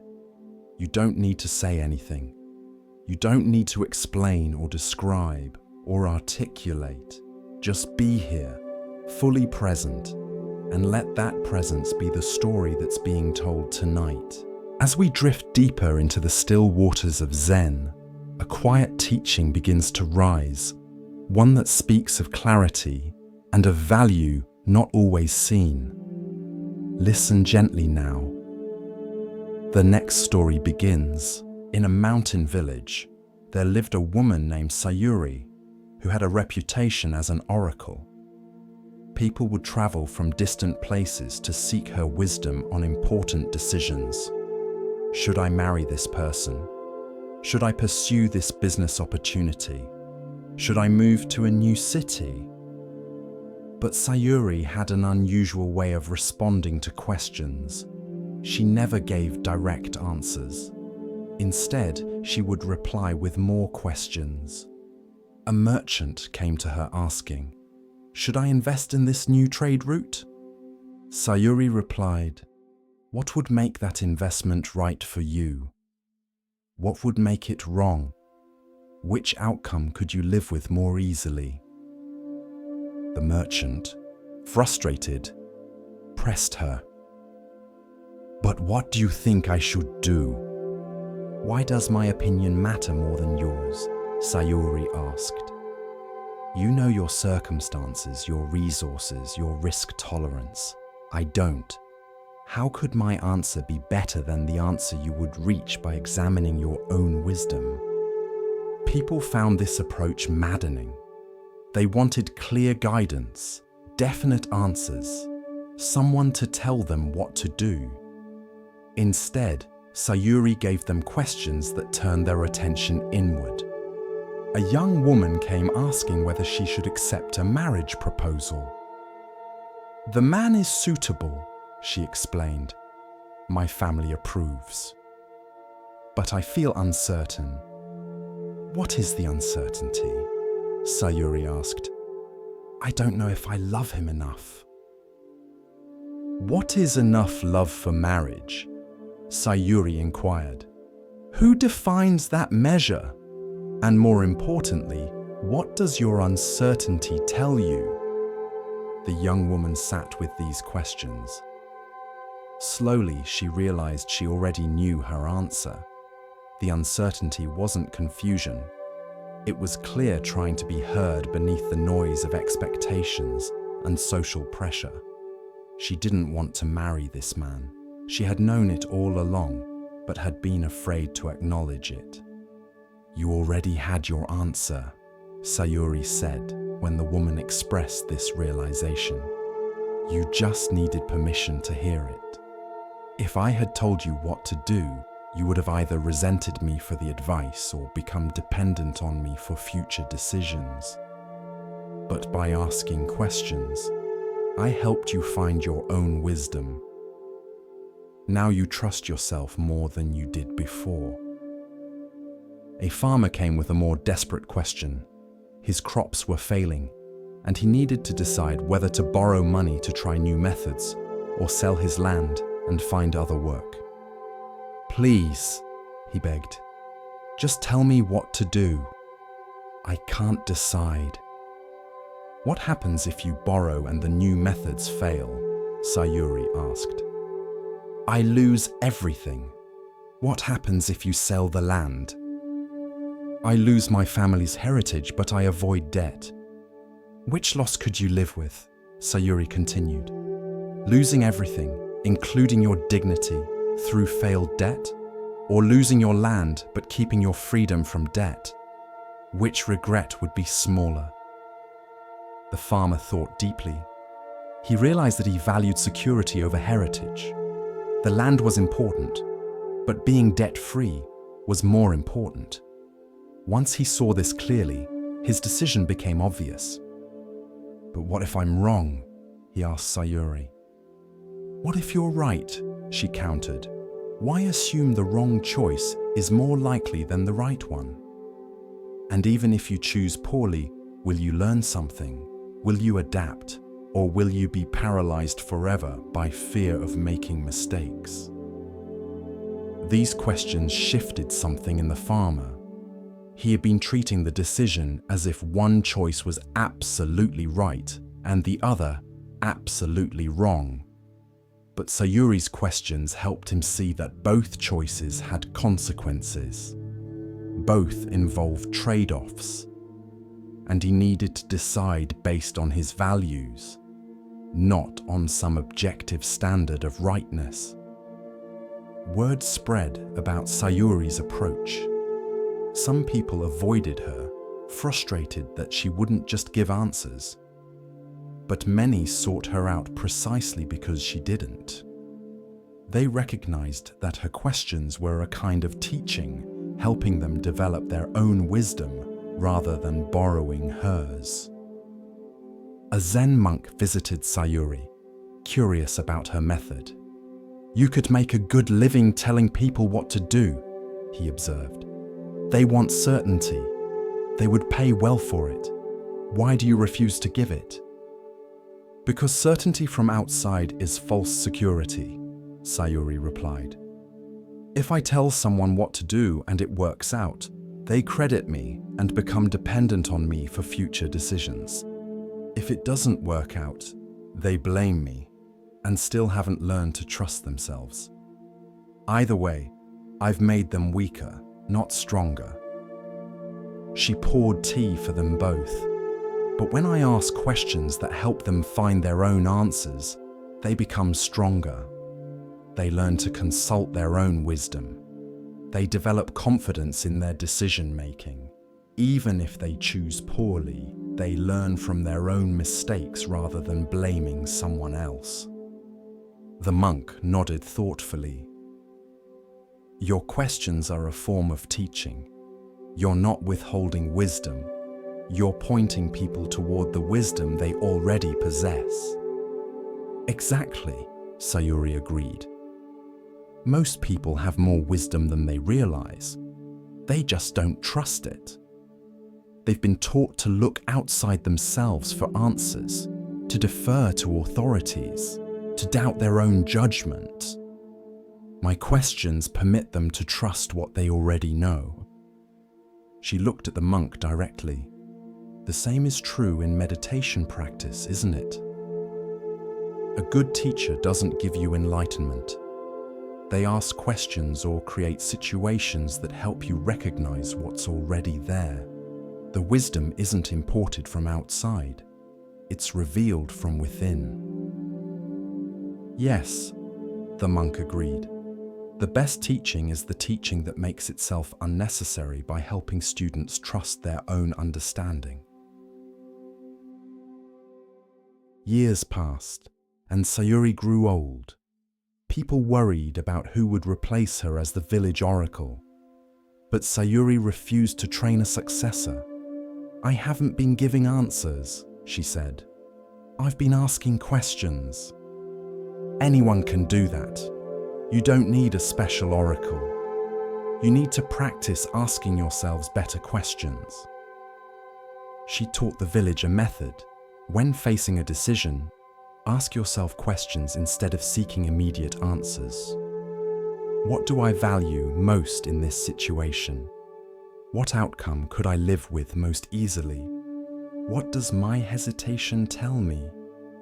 What would I advise a friend in this situation?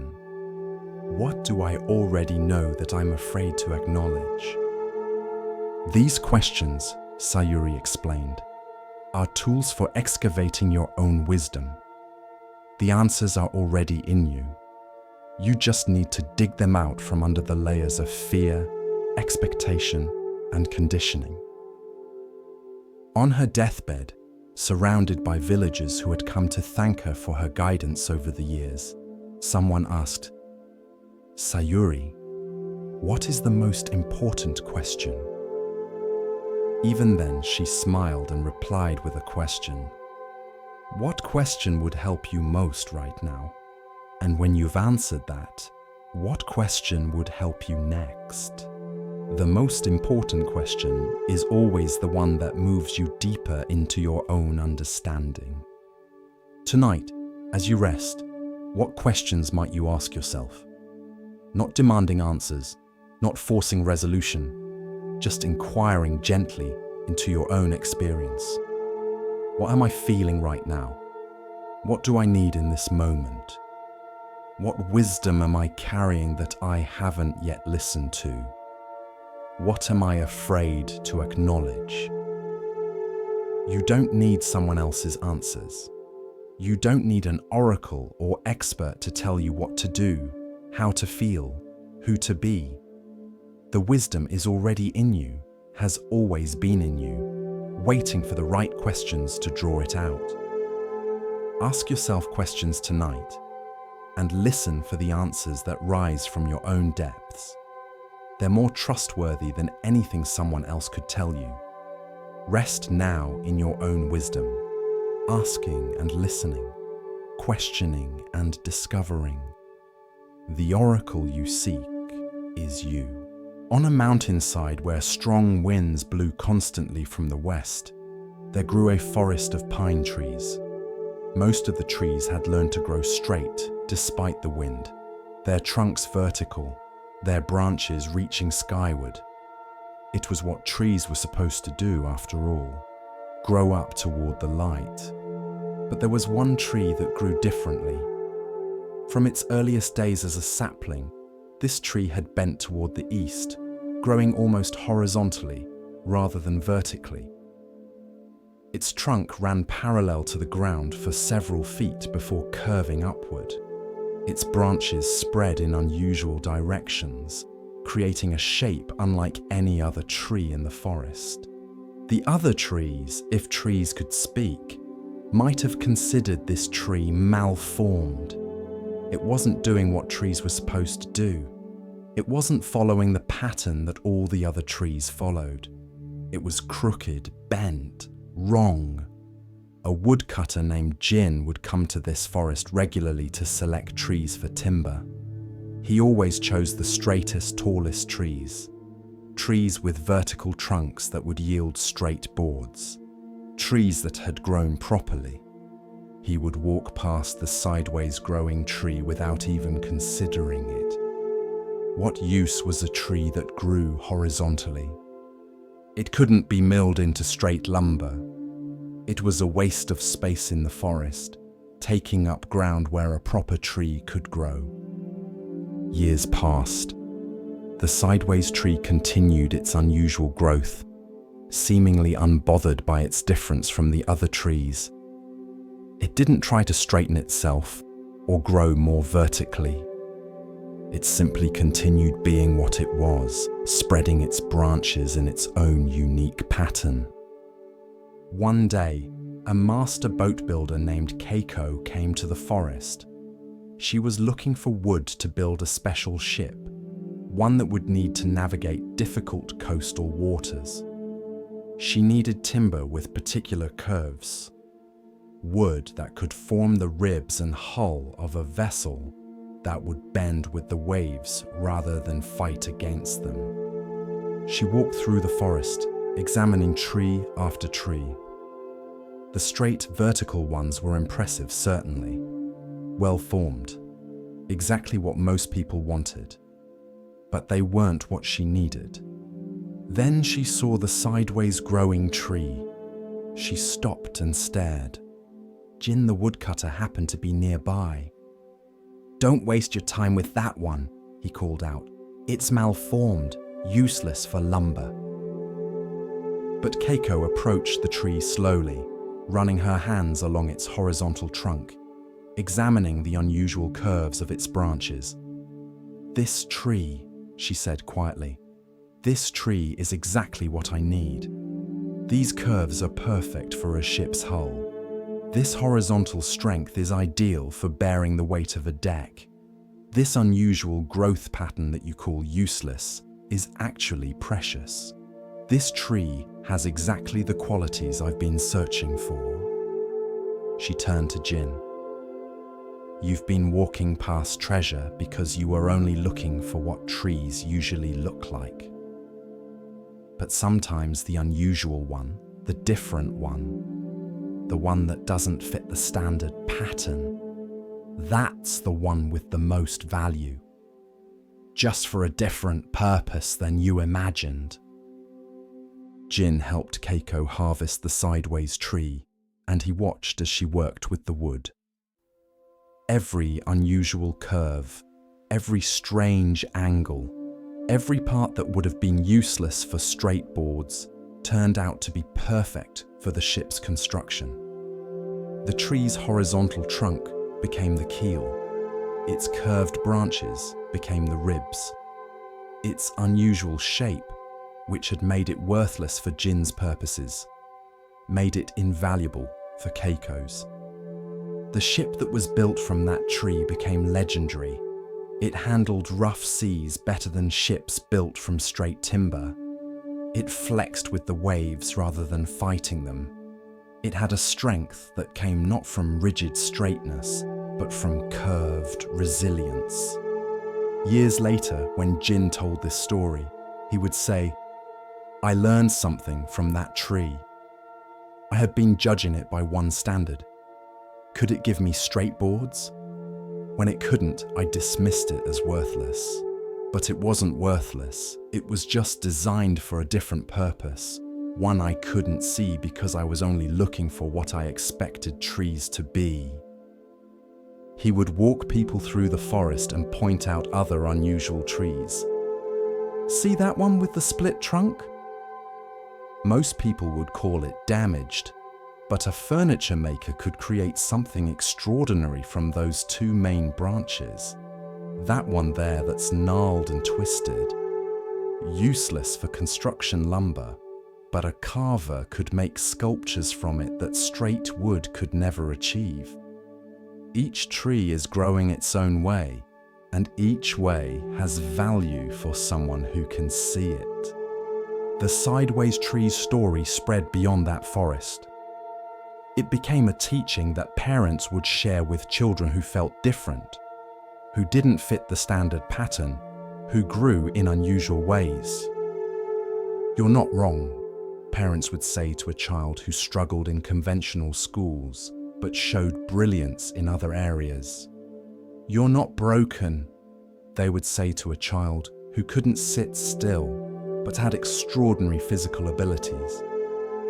"You're like the sideways tree, growing in your own direction, and someday someone will come along who needs exactly what you are, who sees that your difference is not a flaw, but a gift." A young woman named Yuri heard this story when she was struggling with feeling like she didn't fit anywhere. She wasn't good at the things her family valued. She didn't have the skills her community praised. She felt broken, wrong, useless. But the story of the sideways tree changed something in her understanding. What if she wasn't failing to be what others expected? What if she was succeeding at being what she actually was, and she just hadn't found the place where that was valued yet? She stopped trying to force herself into shapes that didn't fit her nature. She stopped judging herself by standards that didn't account for her particular gifts. She simply continued growing in her own direction, trusting that somewhere, someone would need exactly what she was. And eventually, she found her place. Not in the conventional path her family had hoped for, but in work that required exactly her unusual combination of skills and perspectives. What had seemed like weaknesses in one context became strengths in another. What had seemed like failure to grow properly was actually success at growing authentically.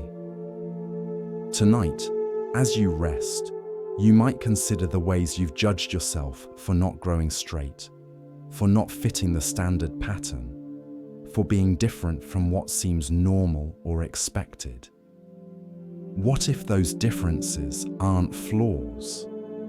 What if you're like the sideways tree, growing exactly as you should, waiting for the boat builder who needs precisely your unique shape? You don't have to force yourself into a form that doesn't fit your nature. You don't have to straighten what grows curved or vertically climb when you naturally spread horizontally. Your path is your own. Your shape is your own. And somewhere, someone needs exactly what you are, not despite your differences, but because of them. Rest now in acceptance of your own unique growth pattern. You're not wrong. You're not broken. You're just different. And different is not less than. It's just different. Let yourself grow in your own direction and trust that your unusual shape has value, even if you can't see it yet. With each breath, we continue our journey through the wisdom of Zen, where the smallest stone may hold the greatest truth. Here starts the next story. In a prosperous town, there was a merchant named Isamu who seemed to have everything a person could want. He owned the largest trading company in the region. His warehouses were full of goods from distant lands. His home was filled with luxuries. His closets overflowed with fine clothing. His tables were always laden with the best food. Yet Isamu was never satisfied. When he acquired a new property, he immediately began planning how to acquire the next one. When he closed a profitable deal, he was already anxious about the next quarter's numbers. When he purchased something expensive and rare, the pleasure lasted only until he heard about something even more rare that someone else owned. He was like a man dying of thirst at a banquet, surrounded by abundance but unable to drink. A traveling monk named Shin-en arrived in town one day and took up residence at the local temple. People came to him with their problems, and he offered what wisdom he could. His reputation reached Isamu, who decided to visit, not because he thought he had a problem, but because meeting a famous monk was another item to acquire, another experience to collect. "Monk Shinen," Isamu said, bowing respectfully, "I've heard you can help people find peace. Though I must tell you, I'm quite content. I just came to hear your wisdom for my own edification." Shinen looked at Isamu carefully, at his expensive robes, his distracted eyes, the way his fingers drummed constantly against his leg. "I see," the monk said. "Would you like some tea?" "Yes, that would be fine."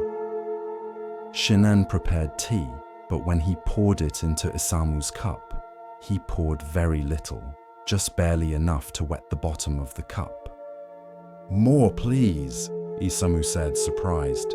Shin-en poured another small amount. "That's not enough!" "Fill the cup." Shinen poured a bit more, but still left the cup mostly empty. "Why won't you fill my cup?" Isamu asked, irritated now. "Why won't you fill yours?" Shinen replied quietly. Isamu looked confused. "What do you mean?" "I don't have the teapot. You have warehouses of goods, rooms of treasures, accounts full of money. Your life's cup is overflowing, yet you sit there telling me it's not enough, demanding more. How is this different from asking me to fill a cup that's already full?" Isamu opened his mouth to argue, then closed it. He looked down at the barely filled teacup. "I'm going to tell you a story," Shinen said, setting down the teapot. "In Buddhist teaching, there are beings called hungry ghosts. They're depicted with huge, swollen bellies and tiny, narrow throats.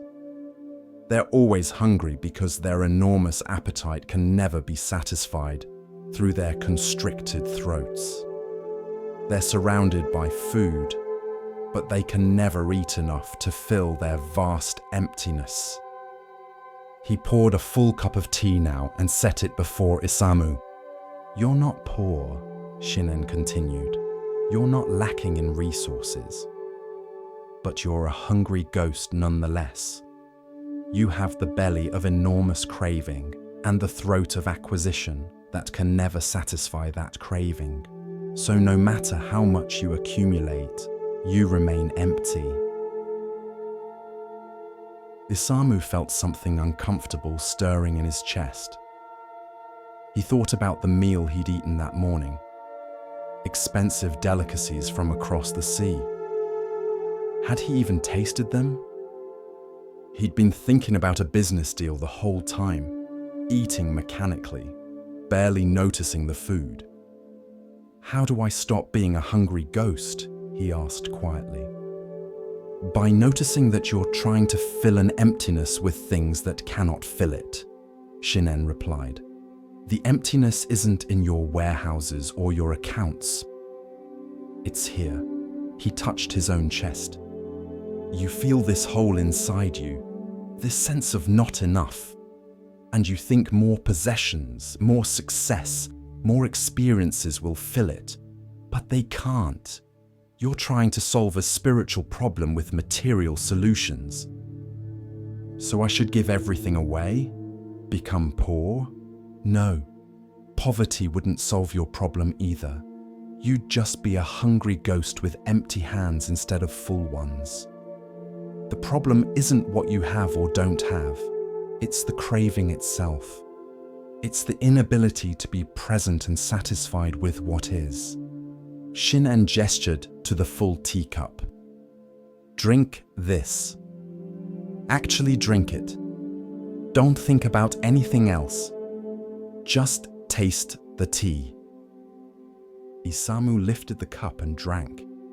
He tried to focus only on the experience, the warmth of the liquid, the slightly bitter taste, the subtle aroma. For perhaps 10 seconds, he was fully present with just this simple experience of drinking tea. "How was it?" Shinen asked. "It was good. Really good, actually. You've probably drunk 1,000 cups of tea. Have you tasted many of them?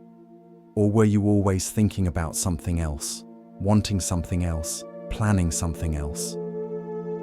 Isamu realized he couldn't remember the last time he had actually paid attention to something he was experiencing. He was always partly elsewhere, partly in the future he was planning, partly in the past he was analyzing, partly in the fantasy of what he didn't yet have. He was never fully here. "The hungry ghost," Shinen explained, "suffers not from lack of food, but from inability to digest. You suffer not from lack of good things in your life, but from inability to receive them, to be nourished by them. Every experience, every possession, every achievement passes through you without truly being absorbed, because you're already reaching for the next thing." Isamu stayed with Shinen for many hours that day, and returned many times over the following months. The monk taught him something radical: how to stop in the middle of craving and simply notice it. When you feel that sense of "I need more, I must have that, this isn't enough," Shinen instructed, stop. Don't act on the craving immediately, just feel it. Notice where it lives in your body. Notice how it thinks it knows what will satisfy you, and then notice whether this craving has ever truly been satisfied by getting what it wanted. Isamu began this practice. When he felt the urge to acquire something new, he would pause. He would notice the craving, how it felt like a kind of pain, like hunger or thirst, how it promised that satisfaction was just one more acquisition away. And he began to notice something he had never seen before. The craving was never satisfied. Every time he gave into it, every time he acquired what he thought he needed, the craving would subside for a moment, and then immediately attach to something else. He wasn't filling the emptiness. He was feeding an insatiable appetite that grew larger the more he fed it. One day, Isamu was in his warehouse, looking at shelves packed with goods. He'd been feeling the urge to acquire a rare textile from a distant province, but instead of immediately sending someone to purchase it, he paused. He looked around at what he already had, really looked. Fabrics of incredible beauty, objects of real value, things that craftspeople had poured their skill into creating. When had he last really appreciated any of them? He picked up a piece of silk, feeling its texture, noticing its quality. He had owned this for 3 years and had never really looked at it. He had bought it, stored it, and forgotten it, his attention already on the next acquisition. For the first time, he felt something that wasn't craving. It was appreciation. Gratitude, even, for what was actually here. The urge to acquire the new textile didn't disappear entirely, but it loosened its grip. Maybe he didn't need it. Maybe what he already had was enough. Years passed. Isamu remained a successful merchant, but his relationship with his success changed completely. He still worked, still traded, still earned money, but the desperate quality was gone. He could enjoy what he had, instead of always straining toward what he didn't have. When Shinen prepared to leave town, continuing his travels, Isamu came to say goodbye. "Thank you," Isamu said, bowing deeply. "You taught me how to not be a hungry ghost." "I taught you nothing," Shinen replied. "You already had everything you needed. You just weren't present enough to receive it. The hungry ghost doesn't lack food. He lacks the ability to taste what's in his mouth because he's already thinking about the next bite. You learned to actually taste your life. That's all. He smiled and placed a hand on Isamu's shoulder. The irony is that now, with less craving, you probably enjoy your wealth more than when you were desperately accumulating it. Satisfaction doesn't come from having everything. It comes from being present to what you have. Tonight, as you prepare for rest, you might notice your own hungry ghost. The part of you that always wants more, that's never quite satisfied, that's already thinking about tomorrow instead of receiving today. What if, just for these hours of rest, you allowed yourself to be satisfied? What if nothing needed to be added, improved, or changed? What if this moment, exactly as it is, was enough? The craving promises that satisfaction is just ahead, just out of reach. One more thing, one more achievement, one more experience. But that satisfaction never arrives, because craving itself is the obstacle to satisfaction. Let yourself rest in enoughness tonight. You have enough. You are enough. This moment is enough. The hungry ghost can rest now. Let satisfaction come not from adding more, but from finally, fully receiving what's already here. At the edge of a village stood a house whose small garden received almost no direct sunlight. Tall buildings on either side cast shadows that leave the garden in shade for all but an hour each day.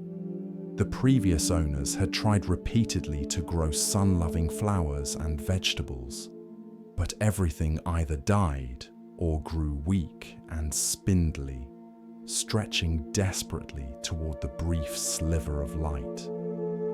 When Yuki moved into the house, neighbors warned her about the garden. "Nothing grows there," they said. "The shade is too deep. Better to pave it over and use it for storage." But Yuki looked at the shaded space differently. "It's not that nothing can grow here," she said.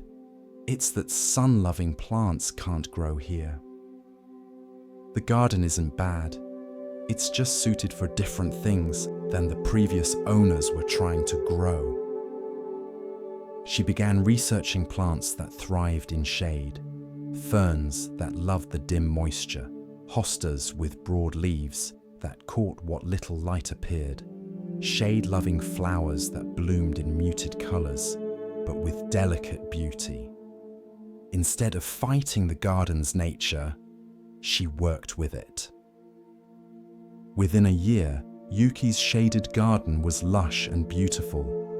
It didn't look like sunny gardens with their bright flowers and robust vegetables. It had a different aesthetic, subtle, cool, mysterious.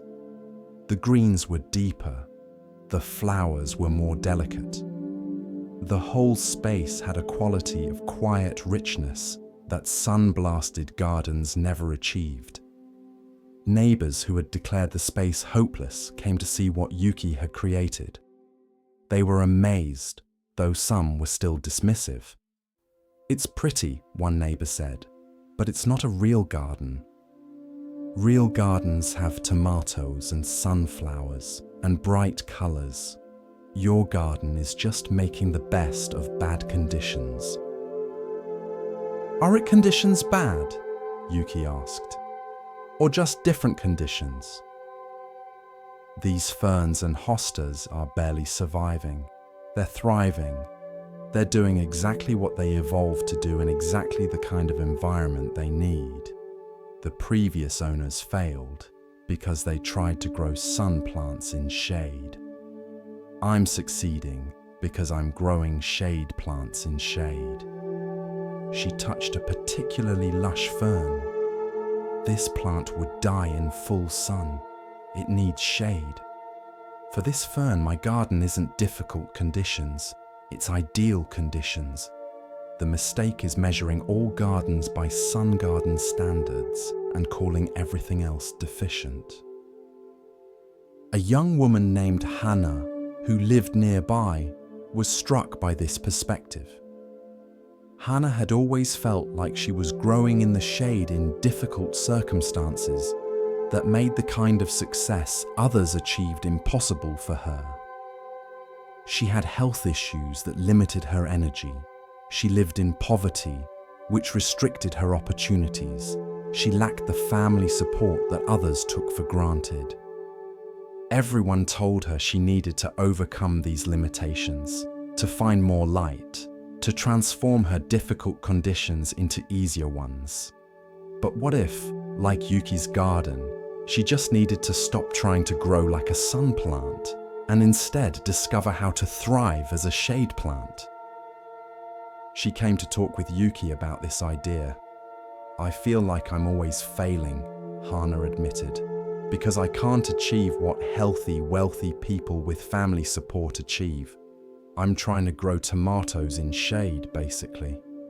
But I don't know what the equivalent of shade plants would be for a human life." Yuki walked her through the garden, explaining her choices. "See how I chose plants that need less energy? That's like you choosing work that fits your energy levels rather than jobs that demand more than you can give. See how I selected plants that thrive in cool, moist conditions? That's like you finding strengths that develop specifically because of your limitations, not despite them." She pointed to a particularly beautiful shade flower. "This would never survive in full sun. Its delicate petals would burn. But here, protected from harsh light, it blooms with a beauty that sun lovers can't achieve." Your limitations might protect you from certain kinds of harm while allowing you to develop qualities that people in easier conditions never develop. Hannah began to reconsider her entire life. What if she stopped measuring herself by sun garden standards? What if she found shade garden ways to thrive? She had deep empathy, probably developed through her own suffering. She had patience, learned through chronic illness. She had creativity in making do with little, born from poverty. These weren't consolation prizes for failing at normal success. These were actual strengths, shade plant qualities that were valuable in themselves. She started making different choices. She took a job that paid less, but required less energy, allowing her to work sustainably rather than constantly burning out. She developed friendships with others who lived in shade, creating community with people who understood difficult circumstances. She stopped apologizing for needing things that others didn't need, recognizing that shade plants legitimately need different care than sun plants. Word spread about Yuki's garden and the perspective it represented. People who felt they were growing in difficult conditions began to see themselves differently. A man with learning disabilities stopped trying to compete in academic environments and found work that used his practical intelligence. A woman with anxiety stopped forcing herself into high-stress social situations and built a life that honored her need for quiet. A family with limited income stopped feeling inadequate for not achieving wealth and found richness in their strong relationships. The shade garden teaching, as people began to call it, spread beyond individuals to organizations. A school started creating shade garden programs for students who couldn't thrive in standard classroom environments. A business developed positions specifically designed for people with limitations that made traditional jobs difficult.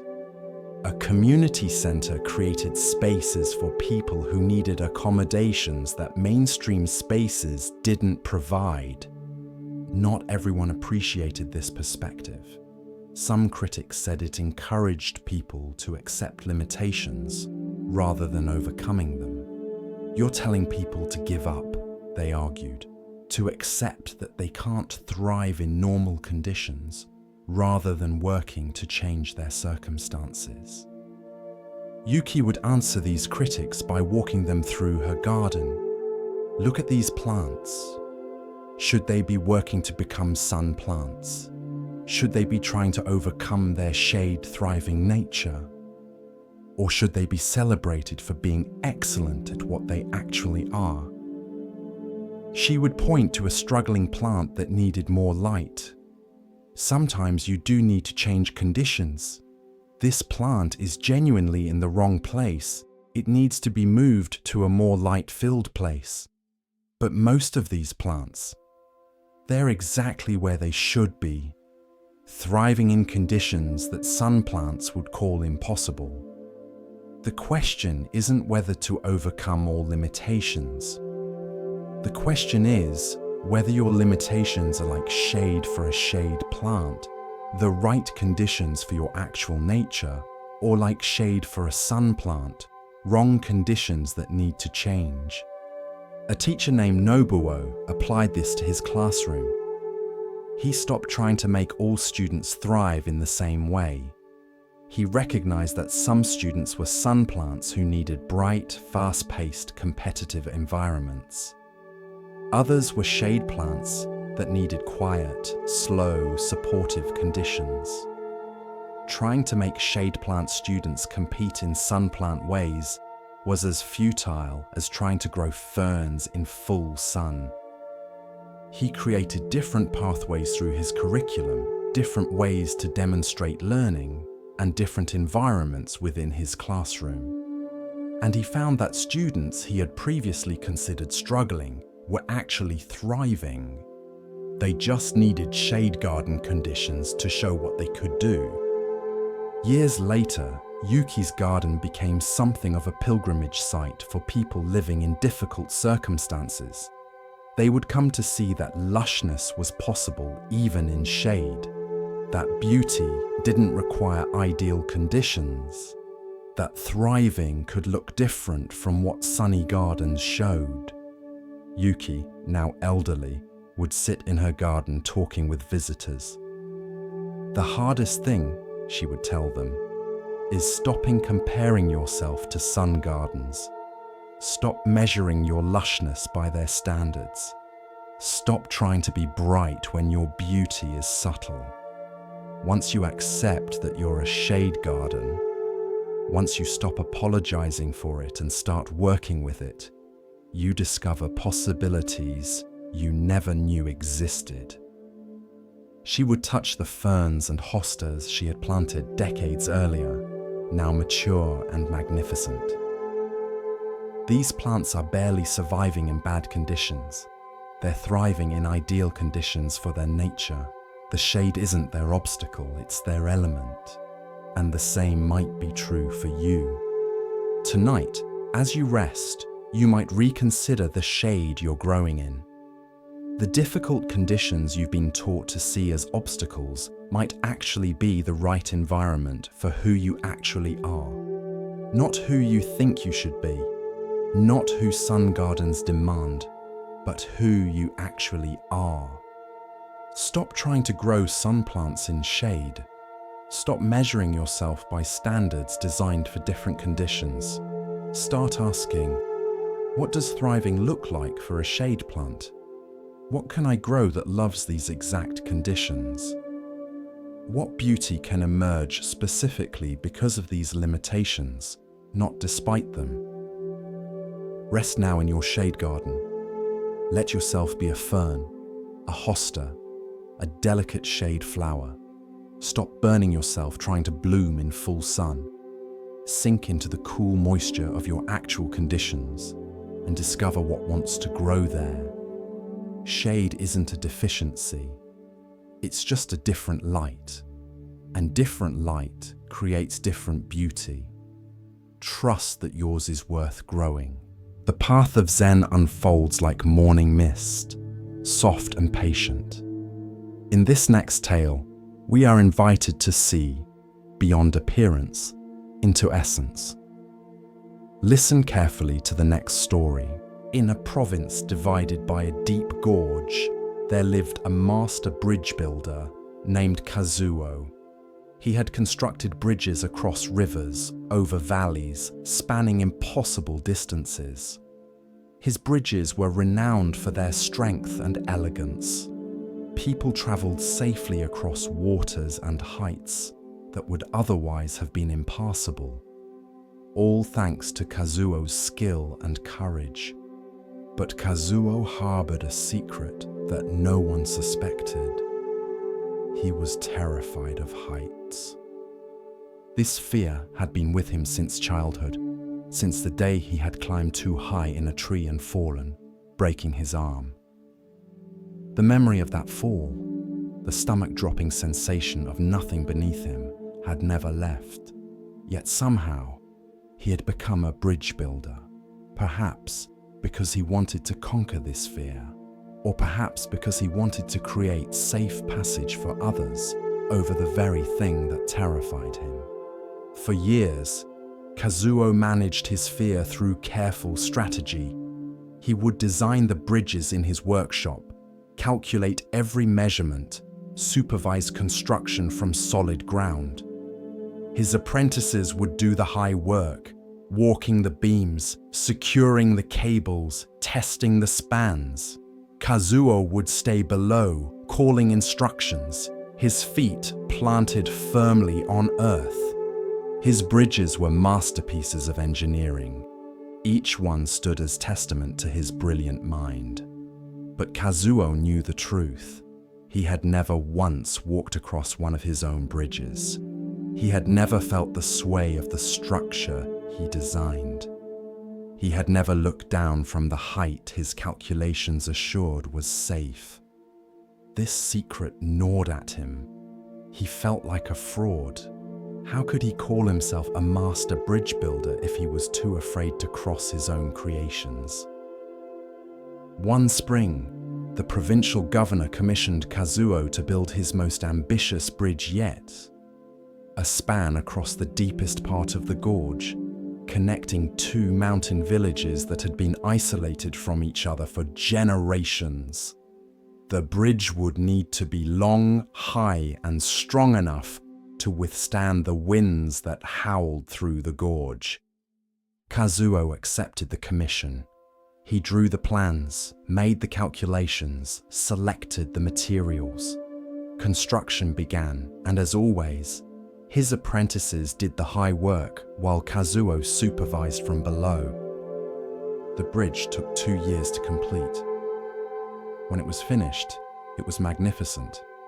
A graceful arc of wood and rope and stone spanning the gorge like a prayer made solid. People came from distant villages just to see it. The day before the official opening ceremony, Kazuo stood at one end of the bridge, looking across to the other side.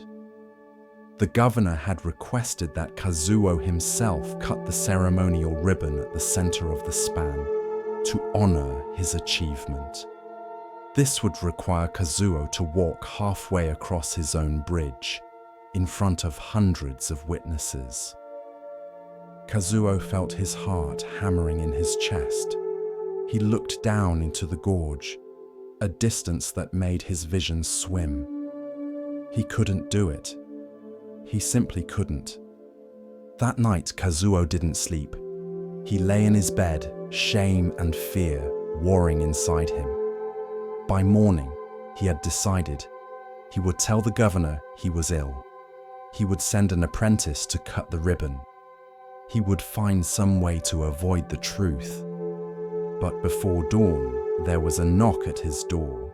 It was Yuki, his senior apprentice, a young woman who had worked with him for 5 years. "Master," she said, "I know your secret." Kazuo's face went pale. What secret? Your fear of heights. I've known for years. We all have. Kazuo sat down heavily. Then you know I'm a fraud. No, Yuki said firmly. I know you're human, but I also know something else. May I show you? She led Kazuo to the bridge in the pre-dawn darkness. They stood at its entrance, looking across the span that was barely visible in the dim light. Master, Yuki said, may I tell you what I've learned working with you? Every bridge begins as fear. Fear of the gap, fear of the height, fear of the distance. That's why bridges exist, to address fear. You think your fear disqualifies you from building bridges, but actually your fear is what makes you the best bridge builder I've ever known. How can that be? Kazuo asked. I'm too afraid to even walk across them. Exactly, Yuki replied. Someone without fear might build a careless bridge. They might miscalculate, might miss a danger because they don't feel in their bones how high the stakes are. But you check every measurement 3 times.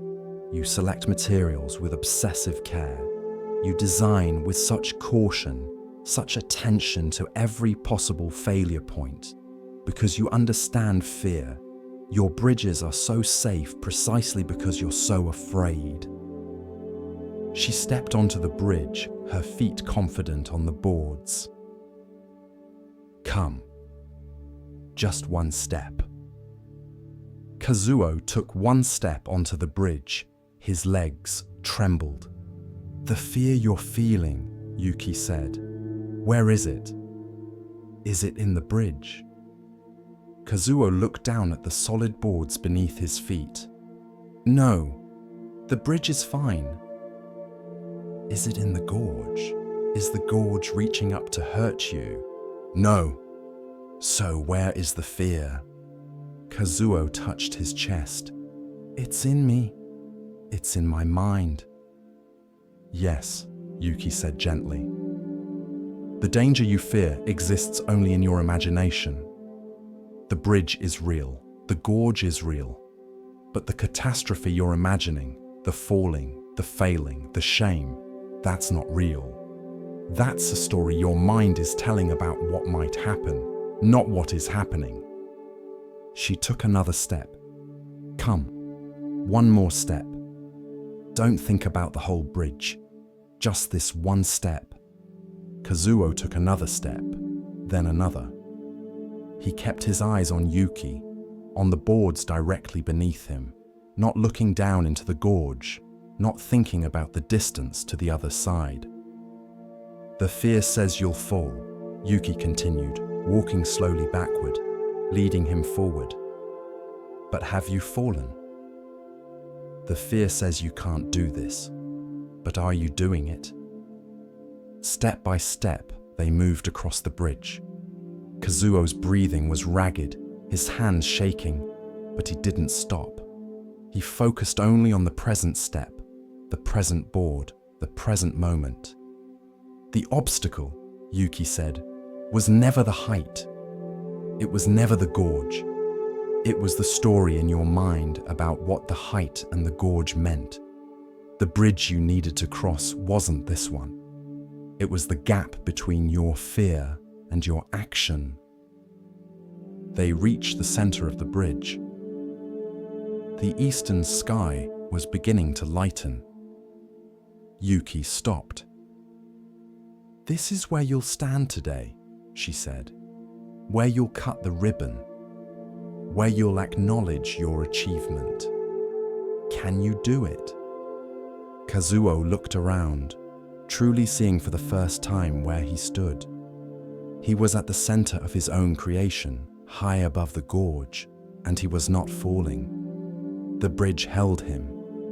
The structure he had designed was keeping him safe, just as he had calculated it would.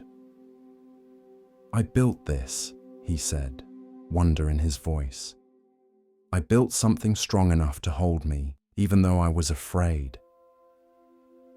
You built more than a bridge, Yuki replied. You built proof that fear doesn't have to stop creation. That courage isn't the absence of fear, but action in the presence of fear. Every bridge you've ever built was an act of courage, Master. You just couldn't see it because you were looking at your fear instead of your actions. They walked back across the bridge together as the sun rose.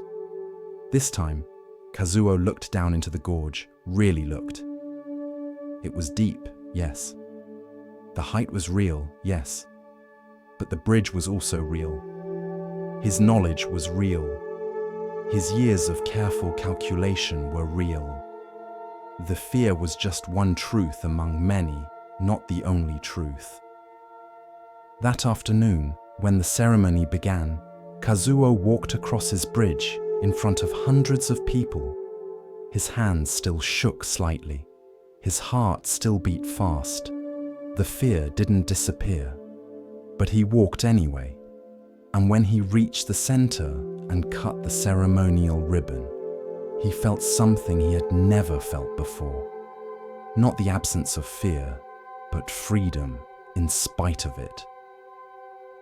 In the years that followed, Kazuo still felt fear when he crossed bridges, even his own. But he crossed them anyway. He learned that courage wasn't about being unafraid. It was about recognizing fear as a feeling, not a fact, as a story the mind tells, not a truth that must be obeyed. He would tell his students, the obstacles that stop us are rarely as solid as they seem. Most of them are built not of stone and distance, but of belief and imagination. We think we can't, and so we don't try. We imagine failure so vividly that we mistake the imagination for reality. But if you take one step, then another, focusing only on what's real in this moment, rather than what's imagined about the future, you often find that the obstacle dissolves. It was never as solid as you believed.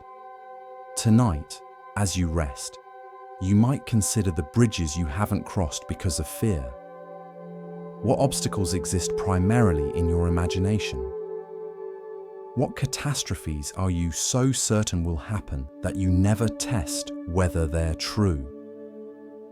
What would one step look like? Just one step, not the whole journey, just the present moment's possible action. Your mind will tell you stories about falling, failing, being hurt or humiliated. These stories feel so real that you mistake them for prophecy, but they're just stories. The present moment is offering you solid boards beneath your feet, a structure that can hold you, a possibility you've been afraid to test. The bridge is stronger than your fear of it, and you are stronger than the stories your mind tells about what you cannot do. Rest now in this truth. Let your fears be what they are, feelings, not facts. And know that tomorrow, if you choose, you can take one step onto a bridge you've been afraid to cross. Just one step. That's all courage ever requires. In the hush of understanding, Zen offers us another glimpse of what it means to recognize worth not by weight or shine, but by presence. Here starts the next story. In a mountain village where mist clung to the slopes like silk, there lived a tea master named Sozan, who had perfected his craft over 40 years. His reputation had spread across 3 provinces. People said that to drink tea prepared by Sozan was to taste enlightenment itself. One autumn morning, a young merchant named Kenji arrived at Sozan's simple tea house. Kenji wore expensive robes and carried himself with the confidence of someone who had succeeded early in life. He had read 7 books about the tea ceremony. He had attended demonstrations by famous masters in the capital. He had purchased the finest tea utensils money could buy. "Master Sozin," Kenji announced as he entered, not waiting to be invited in. "I have come to learn the secrets of tea ceremony. I've studied extensively, you see. I understand the basic principles, of course. What I need from you are the advanced techniques, the hidden knowledge that books don't contain." Sozin, who had been sitting quietly by the window watching leaves drift past, turned slowly and smiled. His face was deeply lined, kind, patient as stone. "Please sit," he said, gesturing to the mat across from him. Kenji sat, but even in sitting, he radiated impatience. His eyes moved around the room, cataloguing, comparing, judging. The tea house was simpler than he had expected. Bare walls, plain cushions, nothing impressive at all. Sozin began to prepare tea with movements so natural they seemed like breathing. Each gesture flowed into the next without hesitation or thought. But before he could explain anything, Kenji interrupted. "Yes, I know about cleansing the implements. I've read about that. What I really want to understand is the spiritual dimension. The books mention it, but they are quite vague." Sozin nodded quietly and continued his preparation. He heated water. He measured tea. His hands moved with a grace that 40 years of daily practice had made effortless. Again, Kenji interrupted. "I've been told there are different schools of thought about whisking technique. Which do you follow? I have my own theories about which is most authentic." The old master said nothing. He simply continued, reaching for a simple clay cup, placing it before his guest. Then he lifted the kettle and began to pour. The tea flowed into the cup, dark and fragrant. Steam rose. The cup filled to the brim. But Sozin didn't stop pouring. Tea spilled over the edges, pooling on the wooden tray. Still, Sozin poured. The pool spread wider, reaching the edge of the table. Tea began to drip onto the mat below. It soaked into Kenji's expensive robes. "Stop!" Kenji shouted, jumping back. "Can't you see the cup is full?" "No more will go in." Sozin set down the kettle carefully. He looked at Kenji with the same gentle expression he'd worn since the beginning. In his eyes was something that wasn't quite amusement, but wasn't quite sadness either. Just a deep, patient knowing. "Like this cup," he said softly. "You are full of your own opinions, your own ideas, your own certainty about what you already know. How can I show you anything new when there is no space inside you to receive it?" Kenji opened his mouth to argue, to explain that he wasn't full, that he was here to learn after all. But the words stopped in his throat.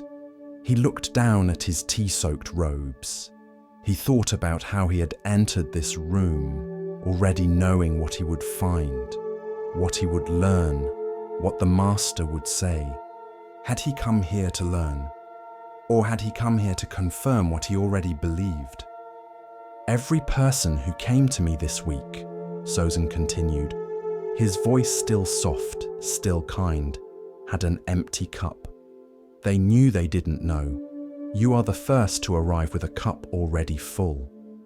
Kenji sat back down slowly. The tea was still dripping from the table.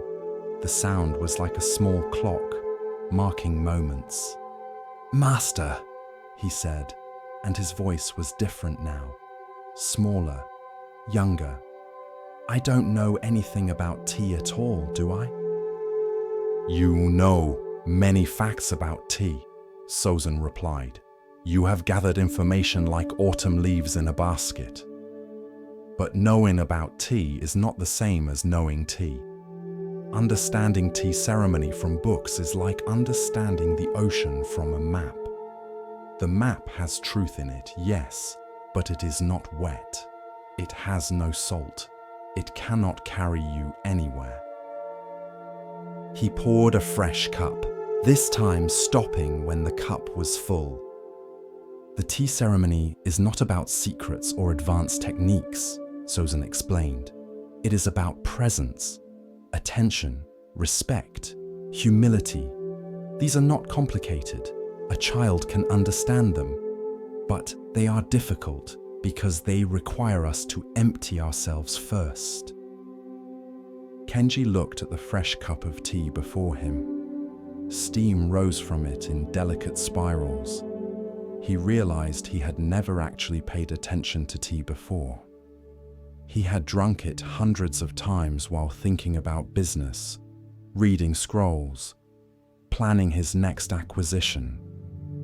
He had attended tea ceremonies where he spent the entire time comparing the master's technique to what he'd read in books.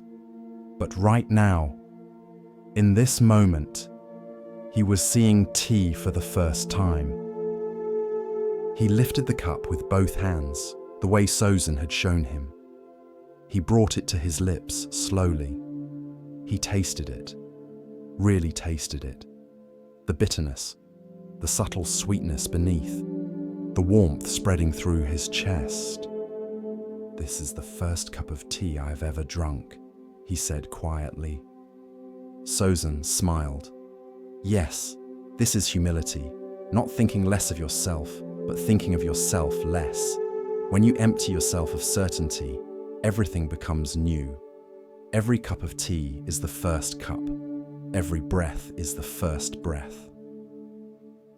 Kenji stayed with Sozin for 3 months. Each day he practiced emptying his cup. It was harder than he expected. His mind kept filling itself with opinions, judgments, comparisons. But slowly he learned. Not new techniques, but a new way of being present. Years later, when Kenji had his own students, they would notice something unusual about how he taught. He never claimed to have all the answers.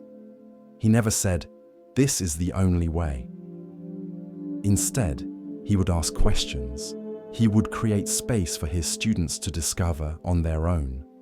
When asked about his approach, he would smile and tell the story of a cup that overflowed. "My master taught me that learning begins with emptiness," he would say.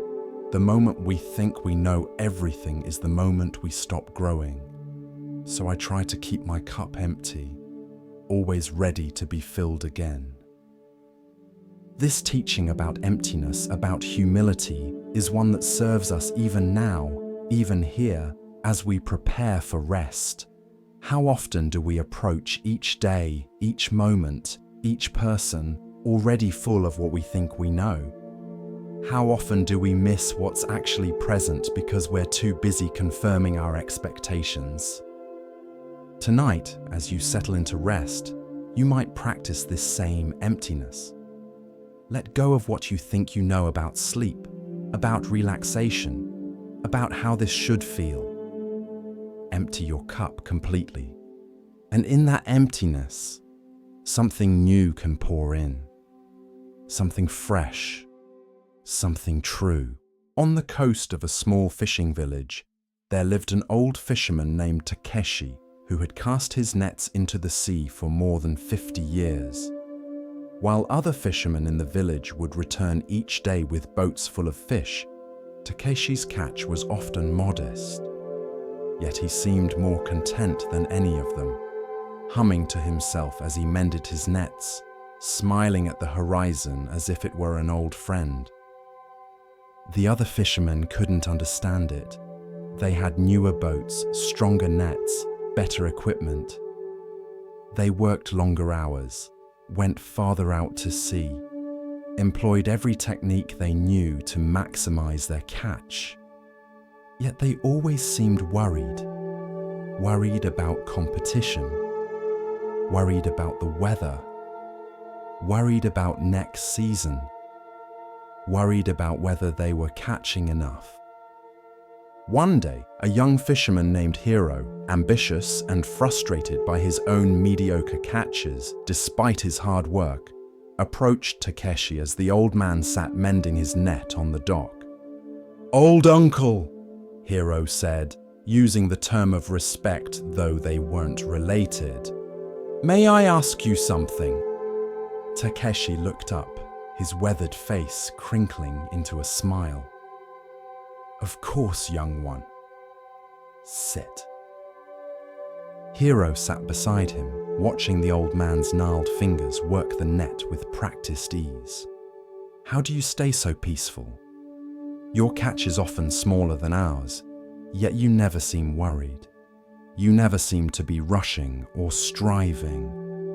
What is your secret?" Takeshi held up a section of his net, spreading it between his hands so the light came through the gaps. "Tell me, Hiro, what is a net made of?" Hiro looked at the net, confused by the simple question. "Rope, I suppose. Woven rope with knots." "Look closer," Takeshi said, shaking the net gently. "What else do you see?" Hiro studied it more carefully. The rope formed a pattern, yes, but between each strand. "Holes," he said. "The net is full of holes." "Exactly," Takeshi said, his eyes twinkling. "A net is more hole than rope, yes. The holes are what make it a net. Without the holes, it would just be a sheet of cloth, useless for catching fish." "I don't understand what this has to do with my question." Takeshi set down the net and looked out at the water. "When I was young, like you, I wanted to catch every fish in the sea. I would cast my net and then grip the ropes so tightly, pulling hard, afraid that fish would escape. My hands would bleed from holding so tight. My arms would ache from pulling so hard. And you know what happened?" "What?" "The fish would sense the violence of it, the desperation. The net would move through the water roughly, and fish would avoid it. Or they would escape through holes that my tight gripping actually made larger. The harder I tried to hold everything, the more I lost." Hiro leaned forward, interested now. "One day," Takeshi continued, "I was very tired. My hands hurt. My heart hurt from constant worry. I cast my net almost carelessly, too exhausted to grip tight, too worn out to pull hard. I just let the net sink naturally, let the current move it gently, and pulled it back with soft hands. And that day, my catch was the best I'd ever had." "I don't see how that's possible," Hiro said. "If you don't hold tight, won't everything escape?" Takeshi picked up the net again. "Watch." He held one section very tightly in his fist. "When I clench like this, look what happens to the net. The holes close up, the rope bunches. The net becomes smaller, more rigid. Now watch." He opened his hand, holding the net loosely across his palm. "See? The holes open, the net expands. It becomes larger, more flexible. It can hold more because I'm holding it less." He let the net rest on his lap and looked at Hiro with those eyes that had seen half a century of sunrises over water.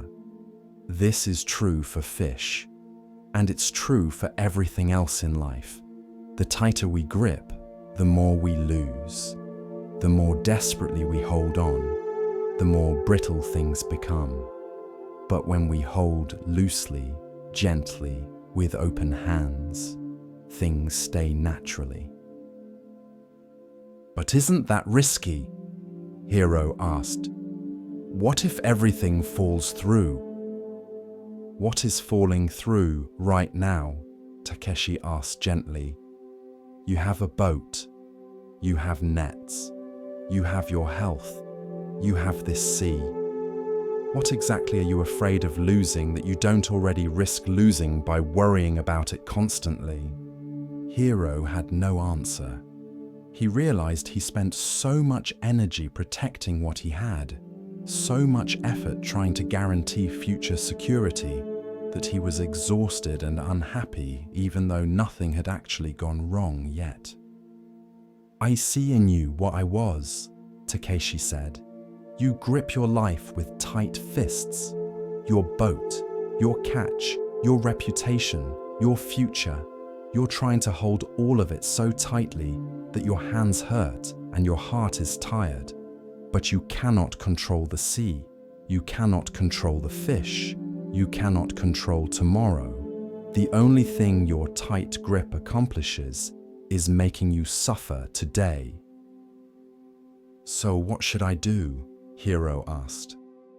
"Cast your net with care, but without desperation. Pull it back with attention, but without force. Let the sea be the sea. Let the fish be the fish. Do your work, do it well, but hold the results loosely. Some days the catch will be good, some days it will be modest, some days the net will come back empty. All of this is part of fishing, part of life. When you stop fighting against this truth, when you stop gripping so tightly, something relaxes. And often, that's when everything you need comes naturally." Hero sat with this teaching for a long time, watching the waves, feeling the truth of it settle into his bones. He thought about how tightly he had been holding everything in his life, his ambitions, his worries, his plans, his fears. His whole body ached from the effort of it. The next morning, when Hero went out to fish, he tried something different. He cast his net with the same care as always, but without the desperate energy he usually brought. He didn't clench the ropes. He didn't pull with all his might. He simply allowed the net to do what a net does, and he guided it gently back to the boat. His catch that day wasn't dramatically bigger, but he noticed something else. The work felt easier. His shoulders didn't ache as much. His mind wasn't churning with anxiety. And when some fish escaped through the holes, which they always did, which they always would, he didn't feel it as a personal failure. It was just fish being fish. Over time, Hero's entire approach to fishing changed. And gradually, his entire approach to life changed with it. He held his plans more loosely. He gripped his expectations less tightly. He let people in his life be who they were without trying to control them. He stopped trying to grip the future with tight fists. Years later, young fishermen would come to Hero, asking the same question he had once asked Takeshi, and he would show them a net, spreading it in the light, teaching them about the holes that make it work. "Life is like this net," he would say. "It's mostly empty space, mostly things we cannot hold or control. And that's not a problem. That's what makes it work. Hold everything loosely, your work, your relationships, your achievements, your plans. Hold them with care, yes, but without that desperate grip that closes up the holes and makes everything smaller, harder, more brittle. Open your hands. Let life flow through them. You'll lose some things, yes, but you'll find you can hold so much more when you stop holding so tightly." Tonight, as you prepare for rest, you might notice where you're gripping too tightly. What are you holding with clenched fists? What are you trying to control that cannot be controlled? What would happen if you opened your hands just a little and held everything more gently? The net of your life is mostly holes, mostly space, mostly mystery. This is not a flaw in the design. This is what makes it work. Hold it loosely. Let the holes be holes. Let some things escape.